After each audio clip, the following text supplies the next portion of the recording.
Good evening, everyone. It's great to have so many friendly faces back in the council chambers this evening. Welcome to our regular council meeting for May the 24th. I'd ask all of you, if you have your cell phone with you, could you please put it on mute or silent so it doesn't interrupt our meetings. I'll also let you know that I'd like to welcome all of those who are watching us on live stream. We're live streaming this meeting as well. So the members of the public can participate. And I want you to know that all the video recorded and live stream on the town's YouTube channel, and it'll shall form part of the record, which will be retained according to the town's retention bylaw. And if you need more information about that retention bylaw, you can ask our clerk services. So the first item on the agenda this evening is Councillor Alex Waters, who will read the land acknowledgement for us. Thank you, Your Worship. The town of Innisfil acknowledges that Innisfil is situated on treaty land that is steeped in Indigenous history. The town also acknowledges that this land is a traditional territory of the First People of Turtle Island. It is shared between the Anishinaabe peoples of Beaujolais First Nation, Chippewas of Rama First Nation, Chippewas of Georgina First Nation, and we thank them for their generations of stewardship. This meeting place is still the home of many Indigenous people, and as settlers, we are grateful to have the opportunity to work on this land. The town acknowledges the forced sacrifices that are the foundation of Canadian society today. We are dedicated to honoring Indigenous history and culture and committed to moving forward in a spirit of reconciliation and respect for all First Nations, Métis, and Inuit. Thank you very much, Councillor Waters. Next on the agenda is item 2, which is our open forum. So we do have one person, actually 2 who signed up for open forum, but Mr. Hayes had also signed up for a delegation. So Mr. Hayes, we've got you on the portion under delegation. And we'll start then with the open forum item, which is Ms. Sykes, and she wants to speak regarding agenda item C1. And you have 2 minutes, Ms. Sykes. I want to thank you for the hard work that has gone into the redesign of Innisfil Beach Road. It has been a lot of work for everyone. I know that you can't make everyone happy. One of the reasons given for moving the entranceway of the park is congestion on Innisfil Beach Road. The distance is about a ½ kilometer from Innisfil Beach Road along between 25th and the park. What if moving the entrance exit to 25th Side Road and Lebanon Drive makes the problem worse and isn't discovered until after it's built? It has the potential of being worse. 25th Side Road is presently being redesigned with only 1 lane in each direction and traffic calming measures added to slow down the traffic. There are 5 new council members since the open house in November 2023, and some of them may not be aware of what's going on. Lebanon Drive also has only 1 lane each direction, but it has ditches, no sidewalks or bike lanes. So there is no safe place for pedestrians in their own subdivision. It will also move the parking problem to these side roads that have been in the other communities every time people go try circumventing things. Why can't the entrance remain on Innisfil Beach Road and the new exit be built on Innisfil Beach Road, the north side, just east of the 25th? That will keep the traffic on Innisfil Beach Road, which was designed and built for traffic, bike lanes, sidewalks, and is a direct route to Highway 400. Thank you for listening. Thank you very much, Ms. Sykes. We'll now go to item 3, which is approval of the agenda. We've had 3 items added since the agenda was placed on the website. We have 2 delegations to council, and we also have a notice of motion that will be coming under item 10.1. So could I ask for a mover and a seconder, please, to approve the agenda as amended? Moved by Councillor Drodge and seconded by Councillor Richardson. All those in favor? That's carried. Thank you. Next, I'll ask if there's any disclosures of pecuniary interest or conflict of interest on any item that's on the agenda this evening. I'm seeing no hands, but if one becomes apparent to you during our conversation, please let it be known at that time. So first, we'll start with item number 5, which is presentations. And our first presentation tonight is from Mr. Tim Norton, President of the Rotary Club of Innisfil. And he's going to talk about peace poles. Welcome. Thanks for being here, Mr. Norton.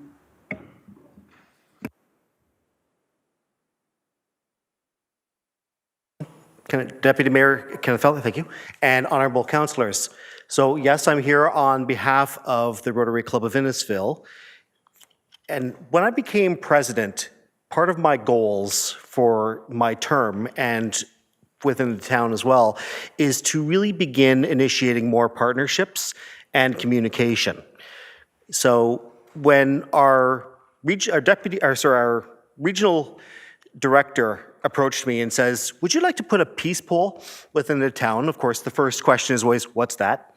And once I found out what that was, I was able to sit down and take a look at it and see how would it fit within Innisfil. And as our prior speaker mentioned wonderfully, is you can't please everybody. And you'll all know this within your positions, either as ward councillors or mayor, deputy mayor, you never make everybody happy. So if we put one peace pole in Innisfil, where do you think it's going to go? And who do you think's not going to be happy that it's there? So I went and I thought about it more and I said, let's do 7. Because what do we have? We have 7 wards. We have 7 distinct areas within Innisfil that should be able to celebrate having a peace pole, celebrate their individual artists, and celebrate the fact that we are Innisfil as a whole. So in the presentation here, you'll notice I call it 777 before 7. I'll explain that one in a moment. If I can go next slide, please. Thank you. So what are peace poles? So here's the information. They're monuments that display the message, may peace prevail on earth, in different languages. So they were originally thought up by Masahiro Gao in 1955 in Japan, and have been planted in every country in the world by people from various backgrounds and beliefs. And Rotary as a whole has really embraced having these poles. They look all different shapes and sizes. So we decided, and due to a generous donation that we eventually purchased some others from Greg Bray on the 5th line, we have 7 6-inch by 6-inch by 12-foot pine poles that we are in the midst of decorating. Next slide, please. And why are they decorating? So part of the 7 is, yes, Innisfil has 7 individual wards, but Rotary actually has 7 distinct areas of service. So synchronicity at play there. So that's part of the 7. Next slide, please. So back to the whole idea of peace. So as you all know, and the reason that many of you have run for council is you want to enact change. You've seen reasons that people are never happy. Sometimes different wards aren't happy with each other. How can we, as individual members of the town, within council, within leaders of groups such as Rotary, really enact peace and communication between the poles are that. So we've also been provided a funding grant from district because, as I said, the district governor really wanted this. So this is a project that will be of no cost to the taxpayers within Innisfil. Next slide, please. That's the information on the, I was mentioning, I will jump all over the place here, I always do that. But yeah, so there's 7 poles and they're all, we're going to be bringing in different artists. Next slide, please. What needs to be on them? So as I mentioned, different languages. Doesn't have to always be the same languages. We have some poles that are going to have English, French, Anishinaabe, Celtic even. We have Celtic runes in at least one of them. We could have Italian, Portuguese, any language that there is a possible translation. Even we have one that's being used, the Micmac saying, which does not actually say, may peace prevail on earth, because there is no literal translation to that. Rather, it's going to say welcome, which is close enough, really. So, and we've made sure that we've checked out these translations that they actually are correct. And the artists are going to be improving it, and you'll see some examples in a moment that will show those. Moving forward, please. Sorry. Okay, so the configure, yes. And then once the poles are done and planted in the ground, 4 feet in, being that we are in Innisfil and we are in a floodplain most of the time, we want to be able to incorporate other groups, potentially the garden club that we were chatting earlier, and having a nice little garden motif around the poles, representing more beauty and more things. And then we're going to have a Rotary logo that's still on order. It's a 5-inch cast aluminum that will be actually mounted to each of the poles. And I'm hoping to actually have a bit of a celebratory plaque for each individual artist. Next slide, please. So here's the first pole, kind of representation of it. So Jamie Hardy, who many of you know, has painted this one for us. This is one that was our pilot, and it was actually at the Idea Lab at one point, and it's going to be placed at the actual Lakeshore Branch Idea Lab. Next. 2, this is one by artist April Paul, is an Indigenous artist here in town, and she's just finished this one. This is the one that's going to be planted at the Legion. 3. So this one is not, Ron has not yet sent me his artwork, but I've seen some samples of what it's going to look like. It's going to be astonishing. It's incorporating almost like a totem pole face that's face on face and face on face, depending on which angle you're looking at. But it'll be ready, and it'll be at the Rotary Trail. Next. So this is one that I've designed that I'm looking to get some people to paint. This will be at the Guildford United Church, and we're hoping to include some farming motifs to celebrate the Guildford historical background. Next. So Nev Cowan is designed this. She's incorporating a lot of the Canadian wildlife and other peace symbols onto the individual pole, and that one is in progress now. And I think that is all I have. Yeah, one for Friday Harbor is being designed. We don't yet have the artwork for that. And 7 is also not, we don't have yet. So we're looking at Stroud for that particular one. So why do I bring this to you? So as you notice, we've had multiple locations that are private land, but some are going to be public. So I have spoken to Chris, the operations manager, about this, and he's helping me on some of the aspects of getting these ones in, finding the exact location that will work for some areas. But if there are specific areas within your wards that you would see as the best representation of where this pole should go, and don't see any particular issues of its placement, please feel free to reach out. For anything public land, of course, we'll have to incorporate professionals that are sanctioned by the town. But anything else, and if it's on private land, we can do things ourselves. So, but do you have any questions for me? Thank you very much, Mr. Norton, for that. Always interested in hearing what Rotary is up to. Questions or comments for President Norton? Councillor Drudge. Mr. Drudge. Through your worship, I'll more than gladly take 2 in Ward 7, but I did notice that 2 of those addresses were in my ward. So you want to figure out which ward didn't get one. Guildford, well, yeah, you're talking Guildford United Church Well, and Cookstown Idea Lab are both Ward 7. And you got 2 in Stroud. Yes, there's a reason for that, and I can remember what that was again. It was something that the town was talking to operations, but yeah, it's yes, but you also know that you have the largest square area with actually some diverse backgrounds there. So we don't want to leave Cookstown out, and I don't want to leave Guildford out. So there are 2 distinct areas, right? Either. But no, just because you had mentioned that 7 polls for 7 wards, just try to keep one in Okay, each ward. no, that is a very fair assessment, and yeah, there might be some slide to that, but we'll see. Yeah, thank you. Thank you. Councillor Richardson. I think this is a great idea. I just, the couple that you have that you don't have artists for, I just wonder if you'd reach out to some of the youth, like to Nantyre, to see if any of their students or to get some of them to do some drawings for you. Thank you. Yes, I was hoping to actually make it to the Art Council event last night to talk to them. Unfortunately, I was not well, but I'm going to be reaching out to Sydney Hardy and asking for her input on that. But certainly also, Nev is a student at Nantyre Shores Art Department, so I'm going to talk to her teachers. But thank you. Thank you. Other questions? Deputy Mayor Fowler. Thank you, Worship. I love this idea. I love the inclusivity. I love the fact that we're using local artists. I know many of them personally, so this is just an incredible project. I can throw my weight behind it fully and say it proudly that you were the one who spearheaded this. Thank you.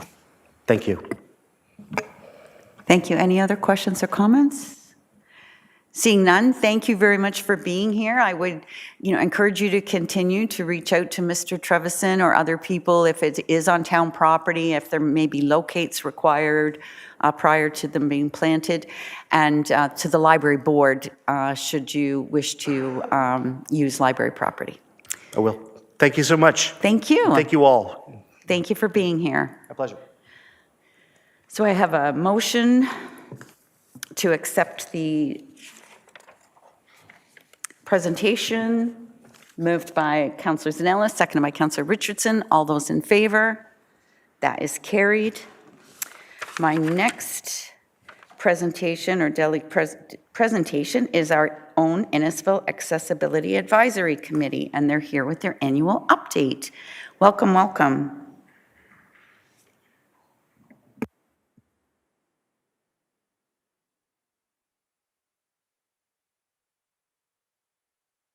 Get it small enough that I can read it. Good evening, Mayor Dolan, Deputy Mayor Fowler, members of council, staff and the public. My name is Hilary Mallett and I am the Vice Chair of your Innisfil Accessibility Advisory Committee. I'm pleased to introduce your 2022 to 2026 committee.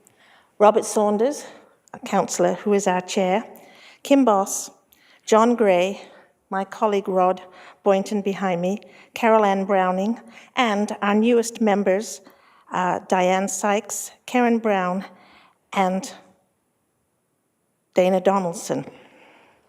The committee looks forward to working with this community and council over the next 4 years. I'd also like to take this opportunity to publicly say to Kim, who is our strength and our support for all the help and assistance that you have given us over the years and for hopefully the years that are to come. Your committee is pleased to provide this update annually and to recognize May the 28th to June the 3rd as National Accessibility Work here in the town of Innisfil. This week is an opportunity to celebrate Canadians who have disabilities and to raise awareness of the critical need for accessibility and inclusion for everyone in our community and in our workplace. Your committee appreciates the opportunity to advocate for the residents here of Innisfil to ensure that we do provide a barrier-free community. The committee also wishes to welcome Christine Gillespie. She's the Communications and Community Engagement Coordinator who provides support and updates. Christine and the community will be working with our communication places that we shared on the town's social media channels in recognition of National Accessibility Week. The IAAC continues to be engaged with the Accessibility Standard Committee. This is a committee created in 2019 under the Accessible Canada Act, and they are committed in creating accessibility standards for federally regulated entities and for all federal organizations. Their standards are recognized in the National Standards of Council here in Canada, and that helps us to open doors so that Canada can influence, and also be a global leader on matters that relate to accessibility. Members of the IAAC will be attending the virtual annual public meeting entitled Moving Together for a Canada Without Barriers on June the 1st of this year. And I'll just hand over to Rod. Thank you, Hilary. Council, thank you very much for receiving us tonight. So, The committee partnered with Superior Home Health Care Center in Barrie in early 2020 to assist us in acquiring 6 youth wheelchairs for the Breaking Down Barriers Awareness Program. The committee is excited to be attending the local schools again, with the first educational day taking place tomorrow morning at Sunnybrae Public School. Then Killarney Beach, then Cookstown Central Public, it'll be a first for them in June, and then in Innisfil Central in September. We continue to consult with staff to ensure the town-owned and operated facilities are barrier-free. The committee will be resuming accessibility consultations of all facilities in the fall of this year. The committee also provides input on public spaces and the town's master plans to ensure accessibility is in the forefront of everyone's mind. The Accessibility Committee would like to extend their appreciation to the Innisfil Beach Cruisers Car Club for their generous donation of $12,000, as council is well aware, that will be used to purchase accessible play equipment for the town's first all-inclusive accessibility park. We are extremely excited to see the Champion Park becoming reality. Pleased that council officially recognized it as Margaretta Park. To honor the memory of Margaretta Papolina, founding member of the IAAC, a dedicated advocate in removing barriers in our community. This park has been designed with enhanced accessibility elements and features for everyone. And I want to just add, I know that this is in front of council for a few decisions tonight. Something that I want you to keep in mind is that I sat where you're sat, and I know what it's like dealing with budgets. It's very difficult. However, the entire design of this park is meant to save money in the long run, so that Innisfil doesn't have to put accessibility absolutely everywhere. We thought if we could afford to do one Champion Park and be a central location where everyone could go, then we're putting all of our eggs in the one basket, and it's there for everyone. We will now see a couple of short videos demonstrating some of the exciting equipment that will be included in this park. Thank you.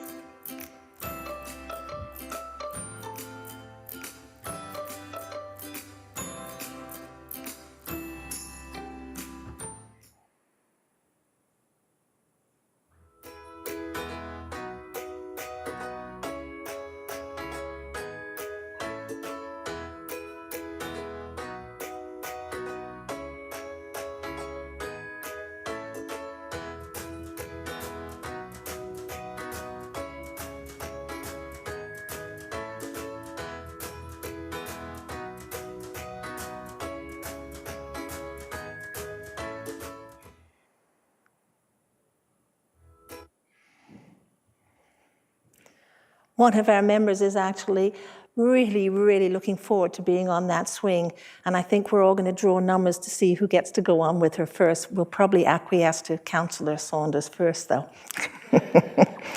I'm pleased to report now that we are meeting in-house. We're here at Town Hall the second Tuesday of each month, meeting in room B and C, and we meet strictly at 1 o'clock in the afternoon. Should someone not be able to attend in person, we can make sure, or Kim will make sure, that we can be involved electronically. Through the vision and policy changes made by the province of Ontario, the challenging work of many accessibility committees, and with the support of council, our world continues to change for the better. We believe that the town of Innisfil is a wonderful place that everyone can be proud to call home.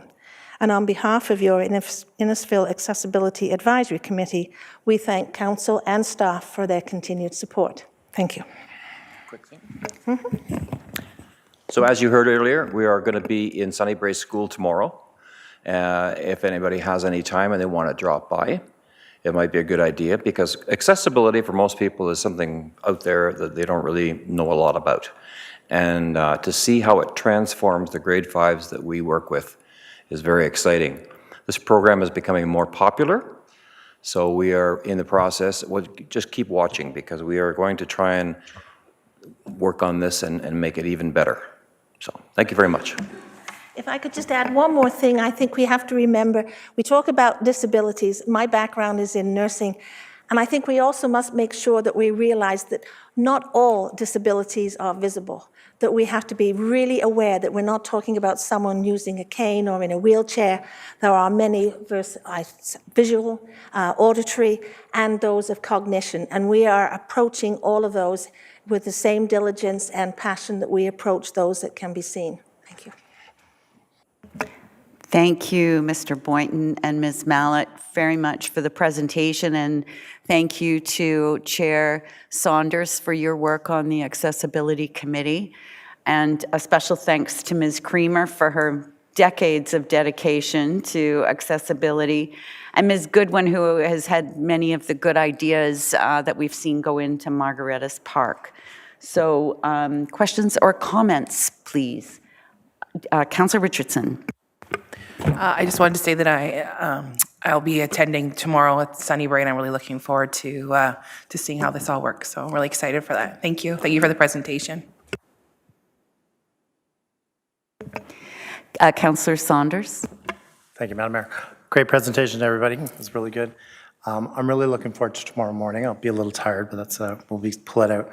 I really like to see the video with the swing and the circle, because it really brings to life what is actually going to happen in that park, and not just see pictures anymore. You actually see the kids smiling and the adults smiling that, you know, that are in wheelchairs and that don't have accessibility to the chairs. And now with that coming along, it'll be great to see like the smiles on everybody's face. So it's good to see. Thanks. Thank you, Councillor. Deputy Mayor Fowler. Thank you, Your Worship. I think the location is ideal. I think that as a park that champions many things as the orbit builds up within the vicinity, this is the highest density population we'll have in the region. So this highlights the forethought of Innisfil, and you chose the right location with the right density with the greatest effect it can have. So kudos to everybody for choosing it. Thank you. Other questions or comments? I can tell you that Ms. Creamer sent all of council a list of all of the schools and the dates, so we have all that information, and we've penciled it into our councils our calendars where we can. I've got the one on September at Innisfil Central in my calendar, and hopefully more if I can get there. And I would also ask if you could let us know if when the opening of the park is, because I want to be there in person to see Ms. Boss on that swing that day. Go ahead. Thank you very much. Could you just step up to the mic, because there's people on live stream and they won't be able to hear or see you. I've never been accused of not being heard, but anyway, so thank you. The point that I wanted to bring out to all of council is this park isn't just an accessible park. It's going to be blended with rides and things and for all children. And that was our dream, is that all children will be standing beside each other, playing together on different equipment, the same equipment. The swing that goes like this, there's seating for kids, not just wheelchairs. It's meant for everyone. So just an important point. Thank you. Thank you, Mr. Boynton. Any other comments or questions? Seeing none, then could I please have a mover and a seconder that the annual update from the Innisfil Accessibility Advisory Committee be received? That would be Councillor Saunders and Councillor Constantine. All those in favor? That is carried. Our next presentation, item 5.3, is from Mr. Tunio, and it is in regards to a petition requesting barbecues at Innisfil Beach Park.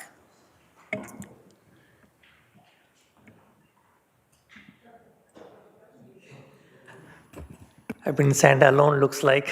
That's okay.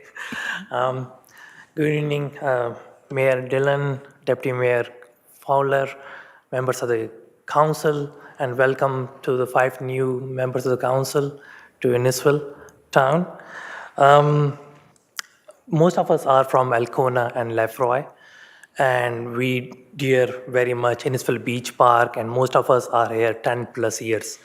And we have been serving the community behind the scenes by participating in different surveys, whether it's a transportation master plan, or whether it's a parks master plan, or whether it's a Innisfil Beach Park design, or it's a in Idea Lab, Innisfil, or the Metrolinx Go Station. We have been participating in all that, pushing Metrolinx that we need the things. So the council in the front, I think you guys have been doing an amazing job, and the previous councils have been doing an amazing job. So I don't know, none of us need any more headaches. I think you have volunteering a good of your personal time to the council and to the town. So thanks for that.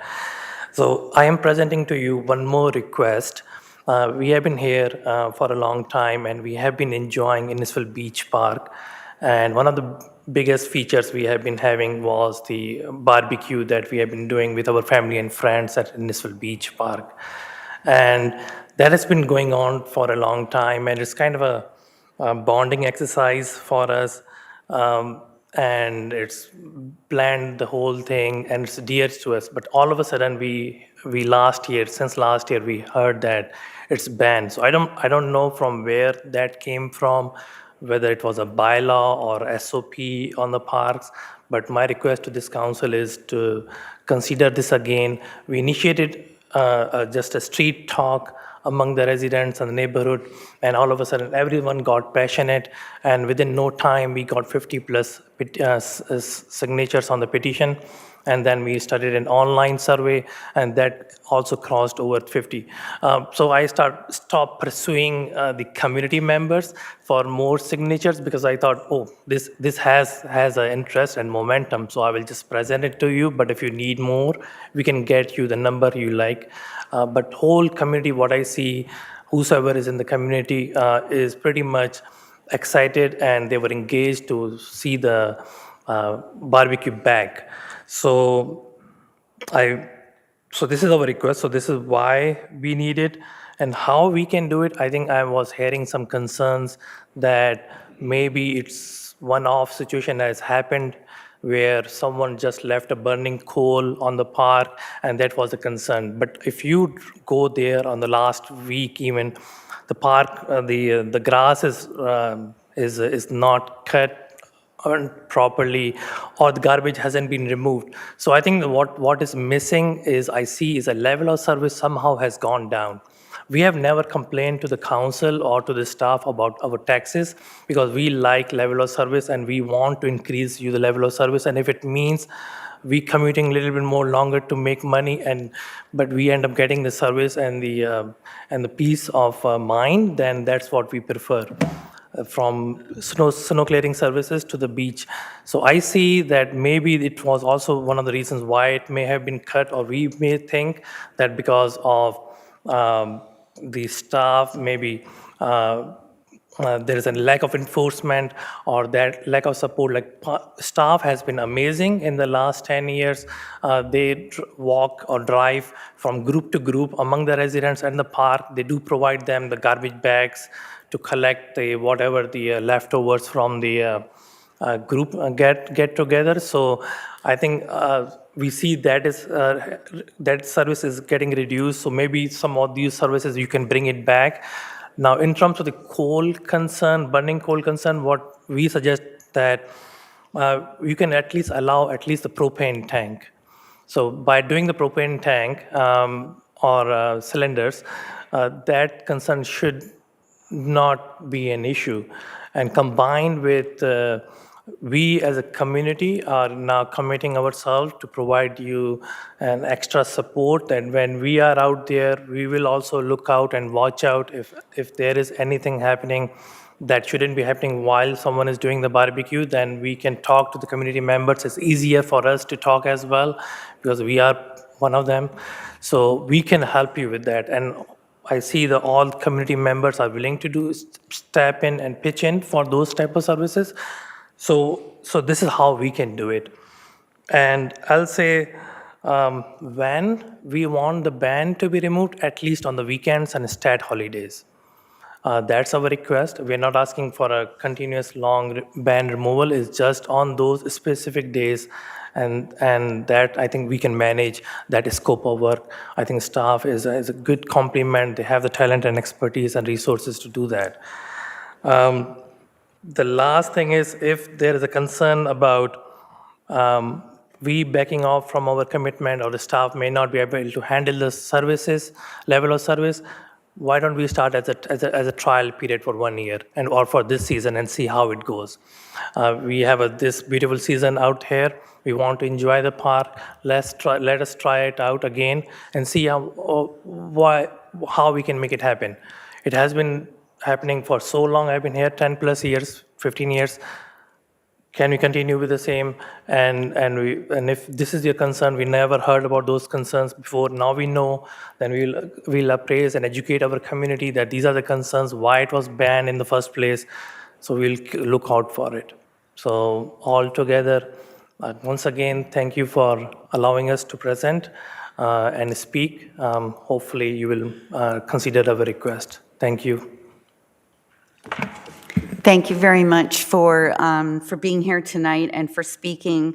I will tell you that under item C1 tonight, there's a rather extensive report on Innisfil Beach Park, and it's a 10-year vision plan.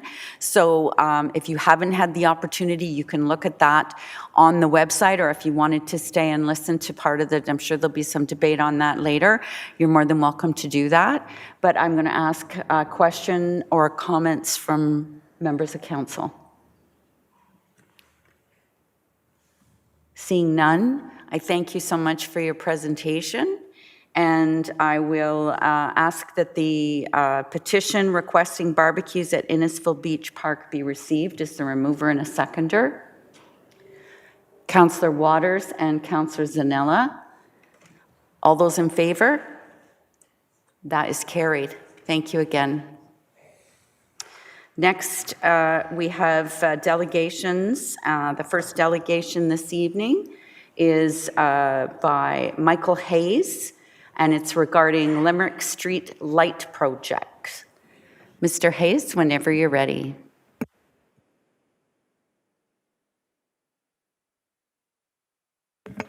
Wonderful. Thank you.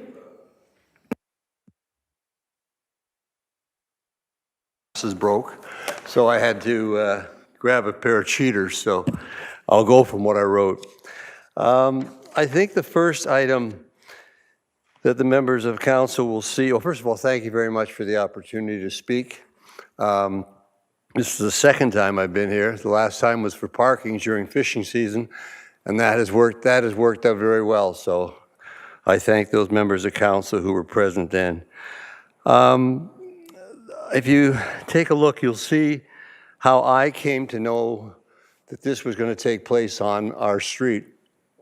And I think there are 4 of us, 3 neighbors that I have spoken to, who know that this is actually supposed to happen. I've had conversations with Councillor Drodds, and it seems to have bounced around quite a bit as to who initiated it. Whether it was residents, whether it was the town, whether it was in power. And it's a little confusing because there's never been any consultation with the residents of the street. And if you know Limerick Street, it's quite unique in the sense that we sit in between a lot of development, and we have the opportunity to step out of our cottages, homes, however people want to define their residences, and be able to look up and see the stars. But what's being proposed, what I understand is being proposed, is we're going to have a Walmart parking lot. And that's not why we want to be on that street. And I think that if there could be more inclusion with the residents, it might go down better if this is going to happen. I don't know the reason why it has to happen, because whenever I'm out in the evening with the dog, I either have a flashlight or a light in my hat, and I can see, and all the lights from the cottages and homes certainly light up the street. The only people or creatures who are going to benefit will be the skunks, raccoons, et cetera, and they'll be able to cross the street in safety. So I don't know what role council can play in this, in initiating the opportunity for us to sit with In Power. My conversations with Mr. Haggerty, he apparently just came on board, was that their role is to put the poles in, and then it goes over to the township, I believe, with regards to the lights. So that's why I'm here this evening. I don't represent the entire street. I just represent someone who's lived there for 60 years. And then want to continue to enjoy it. I want my daughter to continue to enjoy it and love it the way I have. And if we can come to some reasonable compromise, that would be wonderful. But I don't think it should be pushed upon us. And I'm sure there are neighbors who probably will take a different view than I have. They are new to the area, and maybe they want the brightness. And so we've got two different groups, I would assume. I haven't canvassed the street. That's not my job. I say I'm just speaking as a person of 60 years, and would like to see that we can work something out here, and that In Power, whoever the decision makers are, would please come forward and speak to us and go from there. So that's my reason for being here this evening. So. Thank you, Mr. Hayes. Questions or comments for Mr. Hayes? Councillor Drudge. Through your worship, nice to put a face to the name. Nice to meet you. Yeah, I've been a resident of Guildford for 45 years myself, so I do understand the dynamic on Limerick Street. And I know we've had multiple discussions, and I'm not sure where we can go with this, but it sounds like to me, maybe, I'm not sure if this is possible, maybe we can have another meeting and let your residents speak up again and reassess that. But I do know that the original, we've had this conversation, it was a safety issue, and it wasn't a council's call. So, you know, I'm respectful of both sides, but maybe we can figure something out. But I appreciate you coming and speaking tonight. Yeah, I think that's all we can do is talk. That's the whole purpose, you know. And let's just see where we go. And it's, I don't know, I guess change. Maybe I'm a dinosaur. I don't know. But I think that we just need to work together. And like the presentations before me, very impressive, you know. And I think that's what it takes, is a collaborative approach. So I would ask if you could somehow initiate something where we could talk and see where we go from here. Be greatly, greatly appreciated. So thank you. Thank you, Mr. Hayes. I have some history on that as well. I was the councillor in that ward for a few years, and I remember talking to people on Limerick who had wanted streetlights, and then it divided the street. There was the group who really wanted them, and then there was the group who really didn't want them. You know, not unlike the park, there's the group that really wants the barbecues, and there's a group that really doesn't want the barbecues. It's very difficult to find that even ground sometimes. As I say, I don't know if what you would get as a response, you know, from yay, nay, whatever, but please, if we could do something before lights and the type of lights, whatever, if it's going to be lights, then let's talk, please. So if someone could catalyst it, I'd appreciate it. Thanks very much. Thank you, Mr. Okay. Hayes. Any other questions or comments? Seeing none, then the recommendation is that the delegation regarding Limerick Street Light Project be received. A mover and a seconder, Councillor Drudge and Councillor Richardson. All those in favor? That's carried. Thank you. Our next delegation is from Mrs. Donna Arsati, and it's about item C1. Welcome. Thank you. So, good evening. I'm here, as mentioned, speaking on item C1, Innisfil Beach Park Implementation Plan. Mayor, Deputy Mayor, Council, and staff, I want to thank you first for deferring this item for 2 weeks to allow more of the public to review and read the new hybrid concept. The document and have the opportunity to speak to you this evening or at least send in their comments, is greatly appreciated. As a resident of Innisfil for 32 years, Innisfil Beach has been a passion of mine, and I have spoken out about previously proposed amenities for the past 10 years to meet the needs of residents first. Residents, council, and staff have all agreed the current design does not work. I am here this evening to tell you that I am in support of tonight's staff report, PKS 374. I want to thank staff for listening to residents, especially in the last open house, to create this new hybrid concept with a balance in residents first. Each of the 49 projects will bring opportunities for our residents to enjoy a change from previous designs. Significant landscaping and tree planting, improved lighting to pathways will please all residents who enjoy these trails, along with improved traffic flow for pedestrians, cyclists, and yes, vehicles. I like the phased approach of the new hybrid concept over a 20-year span, both for budgetary reasons and opportunities to review design concepts in each phase within that budget cycle. Phase 1 builds upon the importance of necessary infrastructure first: culverts, sanitary sewers, bridge improvements, new winterized washroom, yahoo, fire hydrants, improved beach areas, and a new Phase 1 portion of a vehicle route to be expanded again in Phases 2 and 3. Budgets, while it's council's role to approve the recommended budget for Phase 1, it is often difficult for residents to understand where the money comes from and how it impacts them.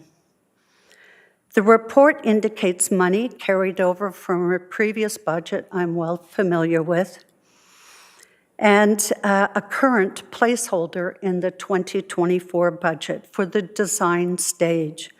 Understanding Parks Reserve money, development charges, and community benefits from development fees paid by developers with the construction of new homes will help residents to understand where funding resources come from when staff and council review the additional request for the $3.95 million to complete the construction of Phase 1 in your 2024 budget review. Lastly, a few comments regarding the new hybrid concept. The new park entrance and exit, while we all agree a new vehicle route is needed to improve the traffic flow in and out of the park, I do have a few concerns on creating both an entrance and an exit onto the 25th. I wonder if in the design stage, it would be better to consider a one-way entrance or a one-way exit first to test the theory before moving to Phase 2. Exiting parallel to Park Road may cause a bit of a traffic confusion with vehicles trying to exit the same road within a few yards of each other. But I will leave that to the engineering team, who will review all of this in the design phase. The phased approach will allow staff and council to review the use and any modifications of this new 25th entrance prior to Phase 2. The Dog Beach, with improvements to the expanded beaches and a new enclosed dog beach. At the time from the drawing, I couldn't tell if this was Beach 5 or the waterfront area north of Beach 5, which would provide more of a barrier from possibly children swimming in the area. I now understand from staff it is Beach 6, the further north area. Pump house. While there is no change to the existing pump house, and it does not fall into any phase in the first thing you see when you are driving or walking down Innisfil Beach Road and blocks your view of the lake? A pump house. While we cannot remove the necessary infrastructure, I wonder if we can consider a first impression strategy. I'd like to recommend staff working with in-services and possibly the Innisfil Arts Heritage Council to look at having our local art community paint panels on the structures to tell a story about the lake and our community, such as the great example of the Ice Hut success. This will create a welcoming entrance and I believe an achievable item in a very small budget, shared. Communications, I'd also like to recommend the importance of updating residents on the town website and social media on each stage and completions in Phase 1 to build understanding and excitement. Again, I'm pleased to see this item on the agenda. I support it. I thank council and staff. Thank you for listening and your time. Thank you, Councillor Orsatti. Anyone have any questions or comments for Councillor Orsatti? Seeing none, thank you for your presentation, and a mover and a seconder, please, to receive. That would be Councillor Waters and Councillor Zanella. All those in favor? That is carried. That moves us on to item 7, which are appointments from town that the town has appointed you to, and any updates for any committees that you've been on for council. Councillor Richardson? I just wanted to speak to the Simcoe County Conference that some of us went to last Thursday. I thought it was really great and really informative. I got to go to 3 different key breakout sessions. Let It Roll about transit, a session about Airbnbs, and a session on social media, which I really found very informative. The keynote speaker, Bailey Parnell, was really great about change, which I will tell you I'm not very good with. So that was really great to hear what she had to say. And so, yeah, it was really great. And it was just a great way to kind of get to know more fellow councillors and mayors and deputy mayors and stuff. So it was really informative. Thank you.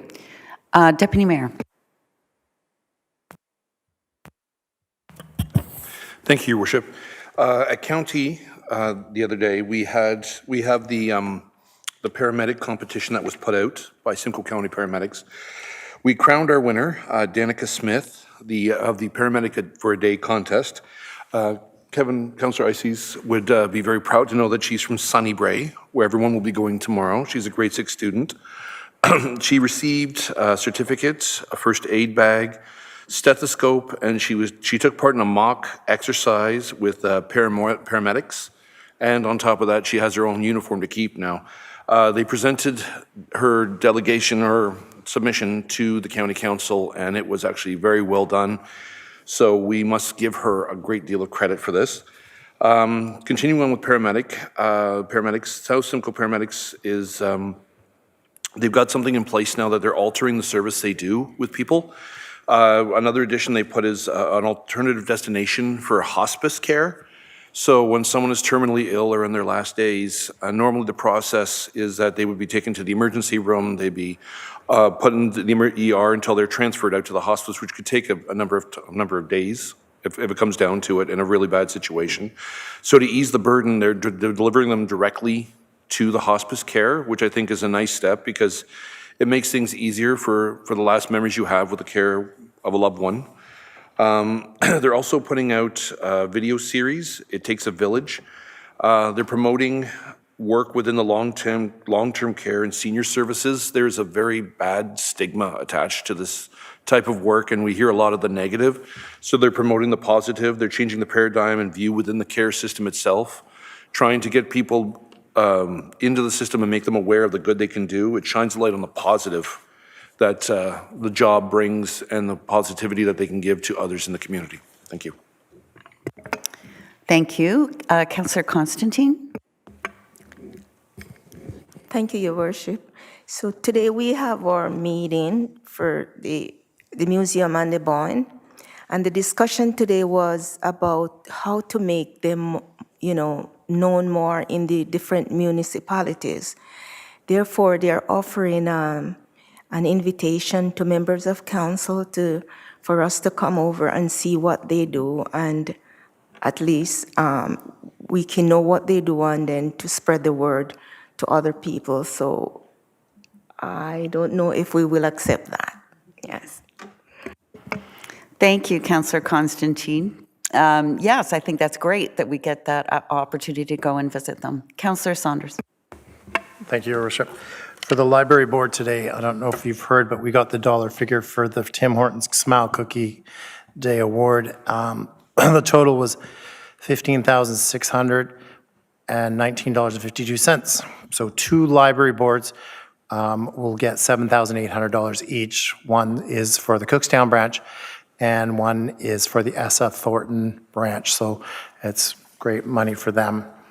And from MPP John Broussard, he awarded Sandy Cove Spirit Group the award for all their volunteer work. Thank you, Councillor. Councillor Zanella. Thank you. South Simcoe Streams Committee, we're just about finished with our planting for this year, but we did last Tuesday after the holiday, and this Saturday we'll be at Innisfil Beach Park, and I wanted to take this opportunity to thank the students from St. Peter's Catholic Secondary School and Nantar Shores Secondary School that came out and helped us on the 4th line this week. And we planted a lot of trees, and those kids did a great job. Thank you. Thank you, Councillor Zanella. Councillor Waters. Thank you, Worship. Just want to mention that a couple of weeks ago, I was at the Canada Passive House Conference in Hamilton, and it was nice to be joined by our CBO, our Chief Building Officer, Barry Vickers, who was also there. And it kind of just reaffirmed my belief in Passive House in terms of as a standard for building a more sustainable community. These are the most energy efficient buildings in the world, and they certainly do reduce carbon footprints wherever they go. However, the most interesting aspect is that many cities were presenting, and especially Hamilton was demonstrating some of the social housing units that they had built. And that's the second city now that I've been. It was in Ottawa, and this time in Hamilton, where many of the new social community buildings going in are certified to Passive House standards. Now, they may initially cost maybe 5% more. Some are coming in at cost. However, the long-term costs are substantial because you have reduced energy use in these buildings. They're much more comfortable, so in terms of being much more healthy, they're a much better building to go. So although the town of Innisfil does not control social housing, we certainly have the county's ear, and I think it would be wise for us at every chance we get is that if they choose to build in Innisfil any social housing, is that we request that all future social housing be Passive House certified. Thank you. Thank you. Any other committees of council? So as you can see, if for those watching, the sitting here once a week or every other week is the tip of the iceberg. Each member of council also sits on a number of different committees and puts in many, many hours doing so. Just to add on a little bit to the county council meeting yesterday, there's an awful lot of really good reports on yesterday's council meeting, and if anyone's interested in any of them, I'd be happy to send you a copy of them. We got an update on the climate action plan, an update on the community safety and well-being implementation. We received the annual report from the Simcoe County Forest, the largest municipal forest in Canada, and we also received an update on solid waste management. So lots of heady material yesterday, but I'd be happy to share any of those items. Also, I attended today's South Simcoe Police Services Board meeting, and I just wanted to tell you that we thanked them for their efforts in Police Week and for hosting the open houses that they did for us. Thank them very much for that. Also, that several of our police officers attended OPP Sergeant Mueller's funeral just east of Ottawa, another officer killed in the line of duty. And also, we had about 50 sworn and civilian members go to the Ontario Police Memorial Park, where Devon Northrup and Morgan Russell's names were carved into the memory wall. And the family members were both represented there as well.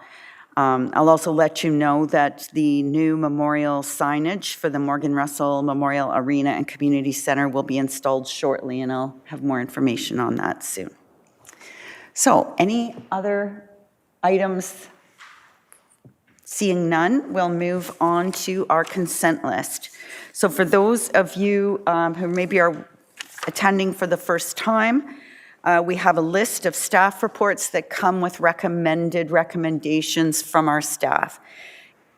If we can rise them, ask questions, so if we don't pull them and refer them to committee of the whole, you could assume that at the end of the list, that if your item wasn't pulled, that it will be approved. So you, although we'd love for you to stay right till the bitter end, if you feel that it's not, if your item isn't pulled, then you know whatever the staff recommendation is the recommendation that will be carried forward. So we'll start with item A, and that A1 is the council meeting minutes dated May the 10th.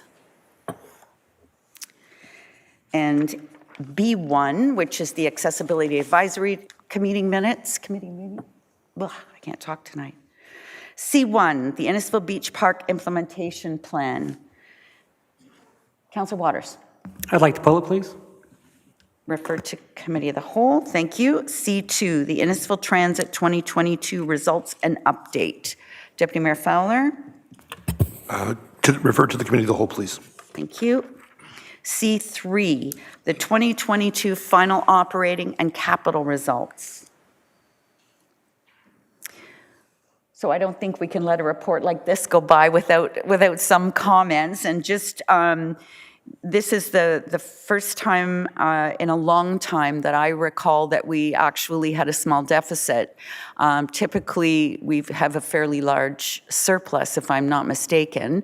And I think that's a good thing, because it means that we budgeted leaner and we budgeted with much less wiggle room. So I was glad to see that, but I would just wanted to say that it's quite complete.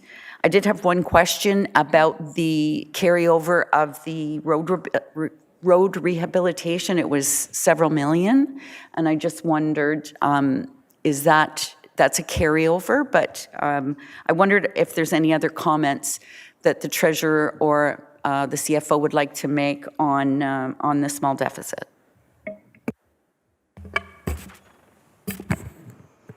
Certainly, and so as you indicated, Mayor Dolan, we do have a deficit. There was, various factors related to that. Due to COVID, we, built a budget that was pretty lean. And so obviously there was some risks in doing that. And, into the 2022 year, some of those revenues didn't rebound as we anticipated. We've seen cost escalations related to post-COVID market and supply demands and issues and inflation. So, hence the reason for the small deficit, which, we think wasn't too bad considering all those other factors.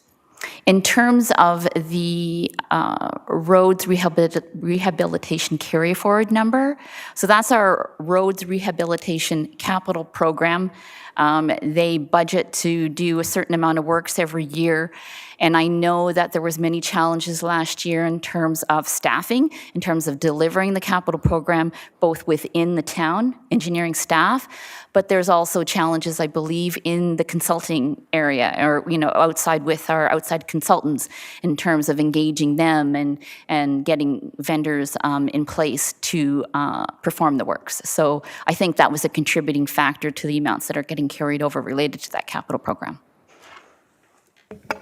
Thank you, Ms. Webb. One thing they do at the county that I find is interesting is they give up, whether it's a deficit or a surplus, they give a percentage of compared to the total budget.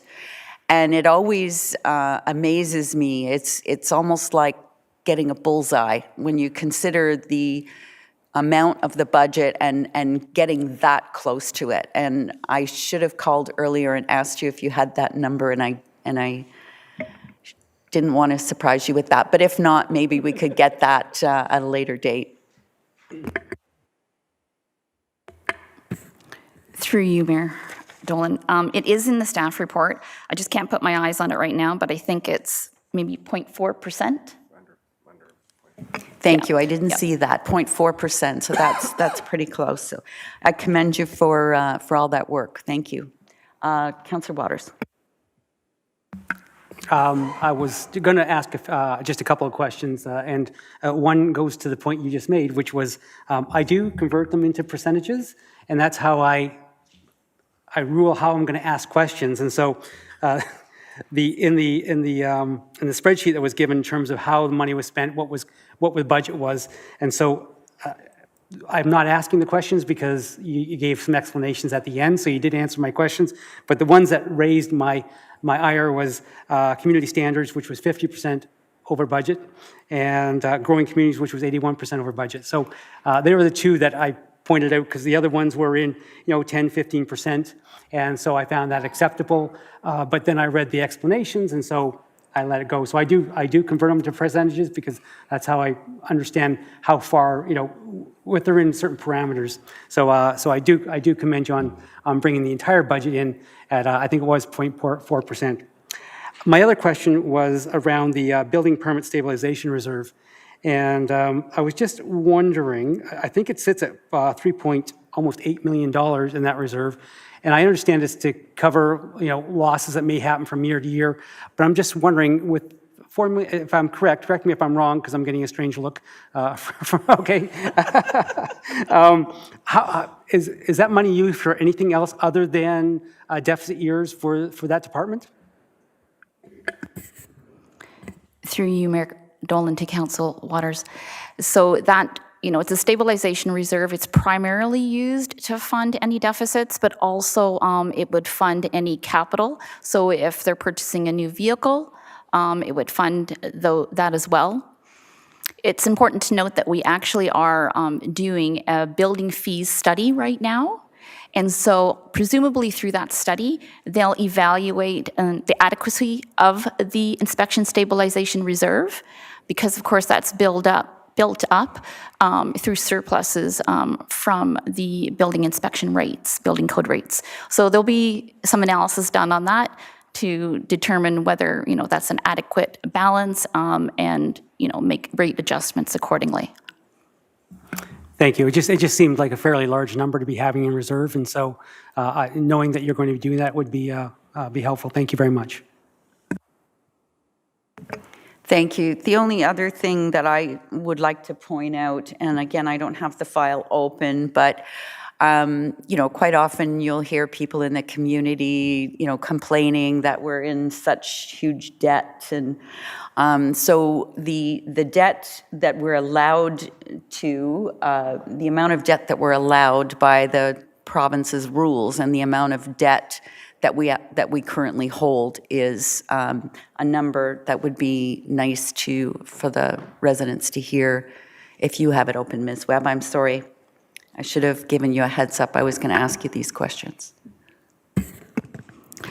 Yes, Mayor Dolan. So in terms of our debt capacity, in the staff report on Table 1, so our existing debt is about $14 million at the end of 2022. And we do have some potential other debt commitments that would increase that we haven't exercised yet, but potentially would. So that would move that total to about $24 million. And in accordance with the province's rules, being 20% of our town own revenues, we're able to have debt up to approximately $116 million. So well below the amount that we are allowed to have. Councillor Waters? I was going to say the same thing. I think we're well below that level, so it was nice to see. Audrey, you want to say something? Sorry, I just want to add one item, is that, so that's sorry, that was the number that I gave you was the town policy. So that's at 20% of town revenues. The provincial limit is 25%. So the town's policy is a bit more conservative. The policy says that, we don't want to go above the 20% so that we have some flexibility should the need arise to incur debt on some unplanned initiative. Thank you, Ms. Webb. It's good to see we're in such good financial shape. Councillor Waters. Thank you, Your Worship. I did forget to mention one item on when I was talking about the building permit reserve, is that I think it would be a really good idea is provide some more educational and training opportunities for our building staff around sustainability and all that, because I think we've got a few staff who are well-trained, and I think any new staff that come on board. So since we do have those reserves, I think investing in our staff would be a really good idea. Thank you, Councillor. So next item is C4, the staff report for the first quarter Q1 update. Councillor Fowler? Thank you.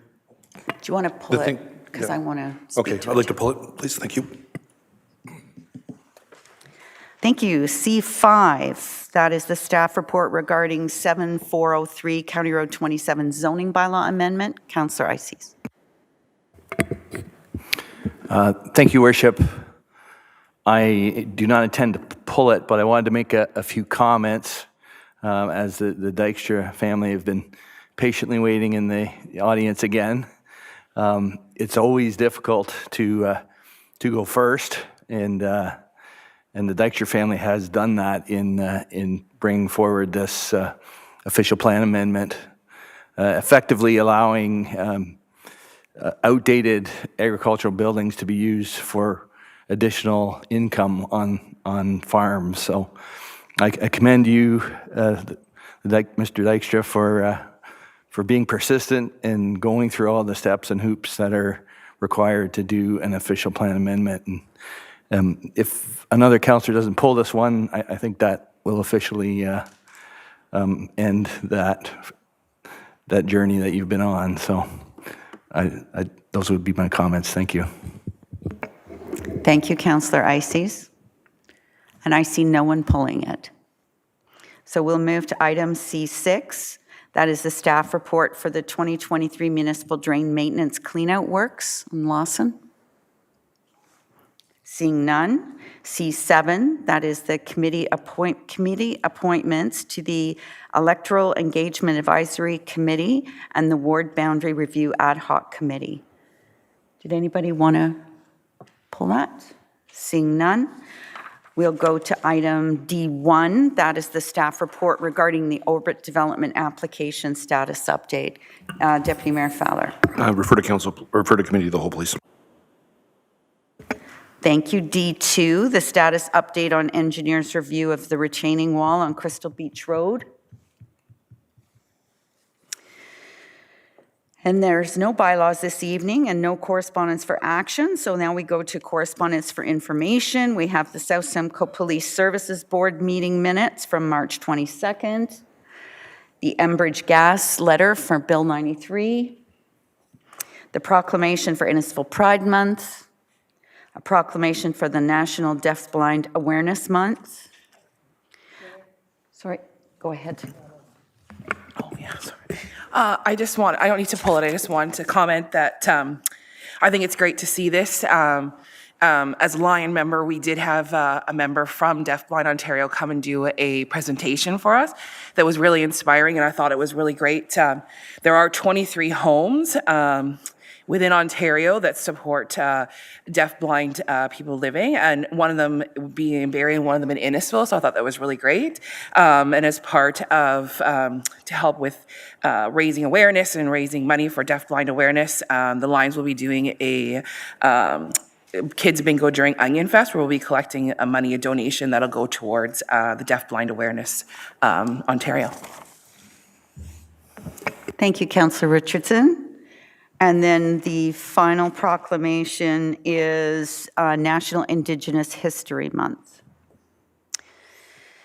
So seeing nothing else being pulled, then we have the consent list continued with the consent list recommendation, and you see the items there that were pulled. Mover and a seconder, please. Deputy Mayor Fowler, Councillor Richardson, all those in favor? That is carried.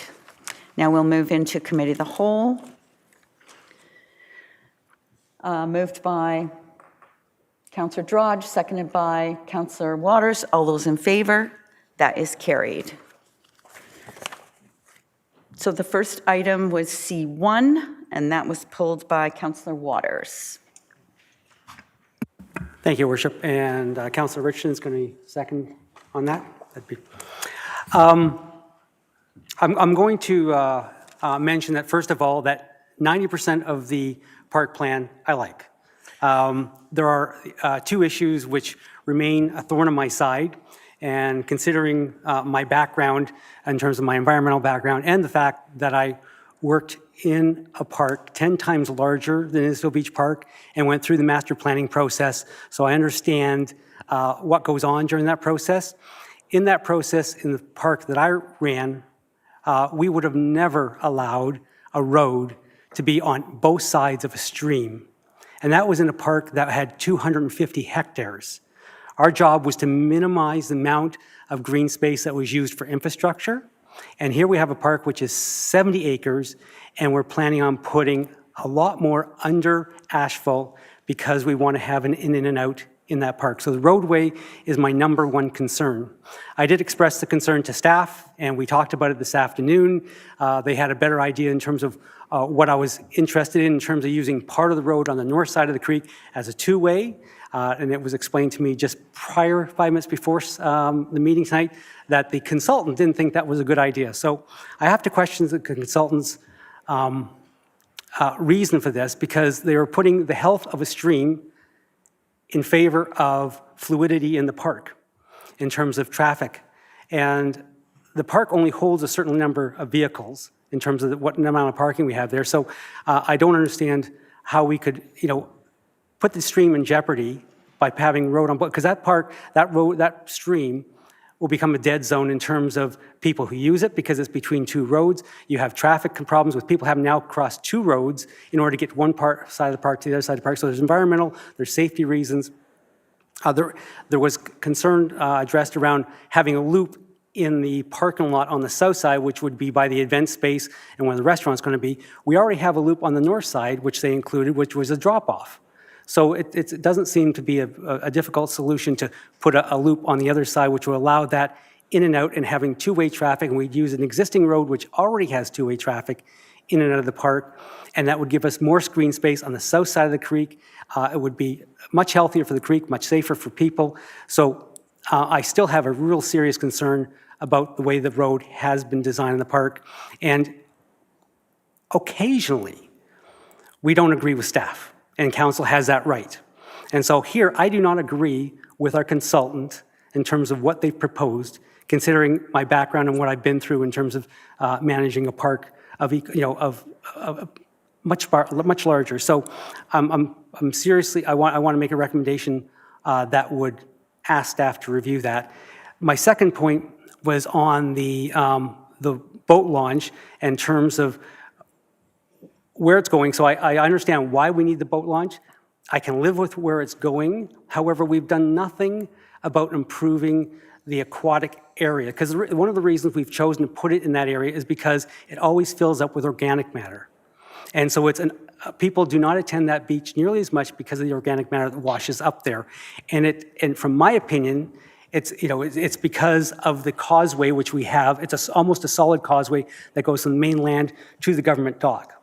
I've been asking for years that we do a study, a current study, not a wave study, in terms of how do we improve that to get rid of it. So even if we do have the boat launch there, you're still going to have all that organic matter washing up, and it's going to, it's going to get in propellers. It's going to look ugly in terms of the sightliness, because that's also just around the corner is where the restaurant's going to be. You're going to be looking onto that. So I'm asking that a current study be done in terms of how do we improve getting that that organic matter out of there. And the only way I can see that would work, so you could just, go by my recommendation, which would be an open causeway that would allow the water to flow out of there and get rid of all the organic matter. Or the proper way to do it is to do a study, have a recommendation from a specialist in that area that would finally recommend that we open up that causeway. And so in the budget, I don't see any request for a survey or a study on terms of what the currents are in that area. And two, I don't see anything in the budget which talks about putting an open concept, a causeway which would allow that to happen. So I'm going to listen to what, so I'm going to see whether or not anyone else has anything comments to, but at the end, I would like to put a recommendation back to staff that we do not have to listen to the consultant around the roadway, and then also around having a study to improve the organic matter that's accumulating in that first bay and how to resolve it, as opposed to dealing with it on a year-to-year basis. So I will stop talking now, and I'll let someone else have a say in terms of whether or not they have any comments on the park. But at the end, I would like to make a recommendation about both of those items moving forward. Thank you. Thank you. I'm going to pass it off to Ms. Lee, but I'm going to make one comment first, respectfully. If I'm thinking of the park that you're thinking of, it wasn't a park, it was a conservation area, was it not? Versus a municipal park. It is, but we went through the same process to make any changes to the park in terms of consultation, strategic plans, all that kind of stuff. So yes, it was a conservation area, but it's still a green space. Whether it's a conservation or whether it's a park, they're there to do the same thing. They're to entertain visitors, give them a quiet space, give them a green space, and we should treat them the same. Thank you. Ms. Lee? Thank you, Mayor Dolan, and thank you, Councillor Waters. We appreciated the opportunity through staff to have the heads up and discuss the concerns that you had raised. The discussions that did occur with the consultant, and the consulting team is online, so at some point I may get them to speak more directly about the traffic study. But the discussions that did occur with the staff team this afternoon in looking at the ability to consider essentially one road that would come and access the parking lot, and then sort of have another section that would go to the other parking lot. The concerns from the traffic team were that that would cause additional congestion and concerns with specifically that realignment of the road rather than the loop road that allows that sort of free flow of traffic in one-way direction. They also noted that by essentially putting all of the road on one side of the creek, we weren't actually necessarily reducing the amount of pavement in the park area, because we would be doubling up the amount of roadway on one side of the creek. One of the suggestions was that northerly road currently in the hybrid concept follows the existing outline of the current roadway, which does already go very closely to the north side of the creek. So that through the detailed design, the opportunity to potentially push that roadway slightly northerly and actually move it further from the creek could be considered as part of the detailed design to actually enhance the buffer to the creek from what is currently existing. So that was a recommendation that could be considered as part of the detailed design, which wouldn't change the hybrid concept that's before council this evening. But that continued to be the team's recommendation, that they proceed with the option in the hybrid concept with the loop road that did allow for that flow of traffic. Thank you. Other questions or comments? Can I ask then about the comments earlier in the open forum, and so access point. That's an exit only, is it not, that comes across from Lebanon, and it's right and left-hand turn only? There'd be no straight through, is that correct? That's correct. I did want to speak to that. Thank you, Mayor Dolan. So the traffic consultant did confirm that, in fact, that is a right and left. There is no straight through, and it is an exit. It is not an in and out. Thank you. Any other, Councillor Waters? So just let me clarify. So it is only an exit, but they can exit onto Lebanon. So if it's, because it's 25th goes north and south, the exit will be across from Lebanon. Is that not correct from what I see? So Mayor Dolan, through you to Councillor Waters, it would align across from Lebanon, but it would be a right or left only, not a straight through to Lebanon. Thank you for that. Councillor Zanella? Thank you, Madam Mayor. I just had a question about the long-term plan for the 25th Side Road. How will that exit, will it have any effect on that? And have we, like, I've looked at the pictures of the 25th Side Road reconstruction when it goes down to Innisfil Beach Road. So is there going to be any impact from that exit onto the new, which will happen someday? So Mayor Dolan, I'm not the traffic expert. I do have Calvin from AECOM is online, and I think it's probably appropriate that he addresses through the traffic study what was identified in terms of what the impact would be on 25th Side Road.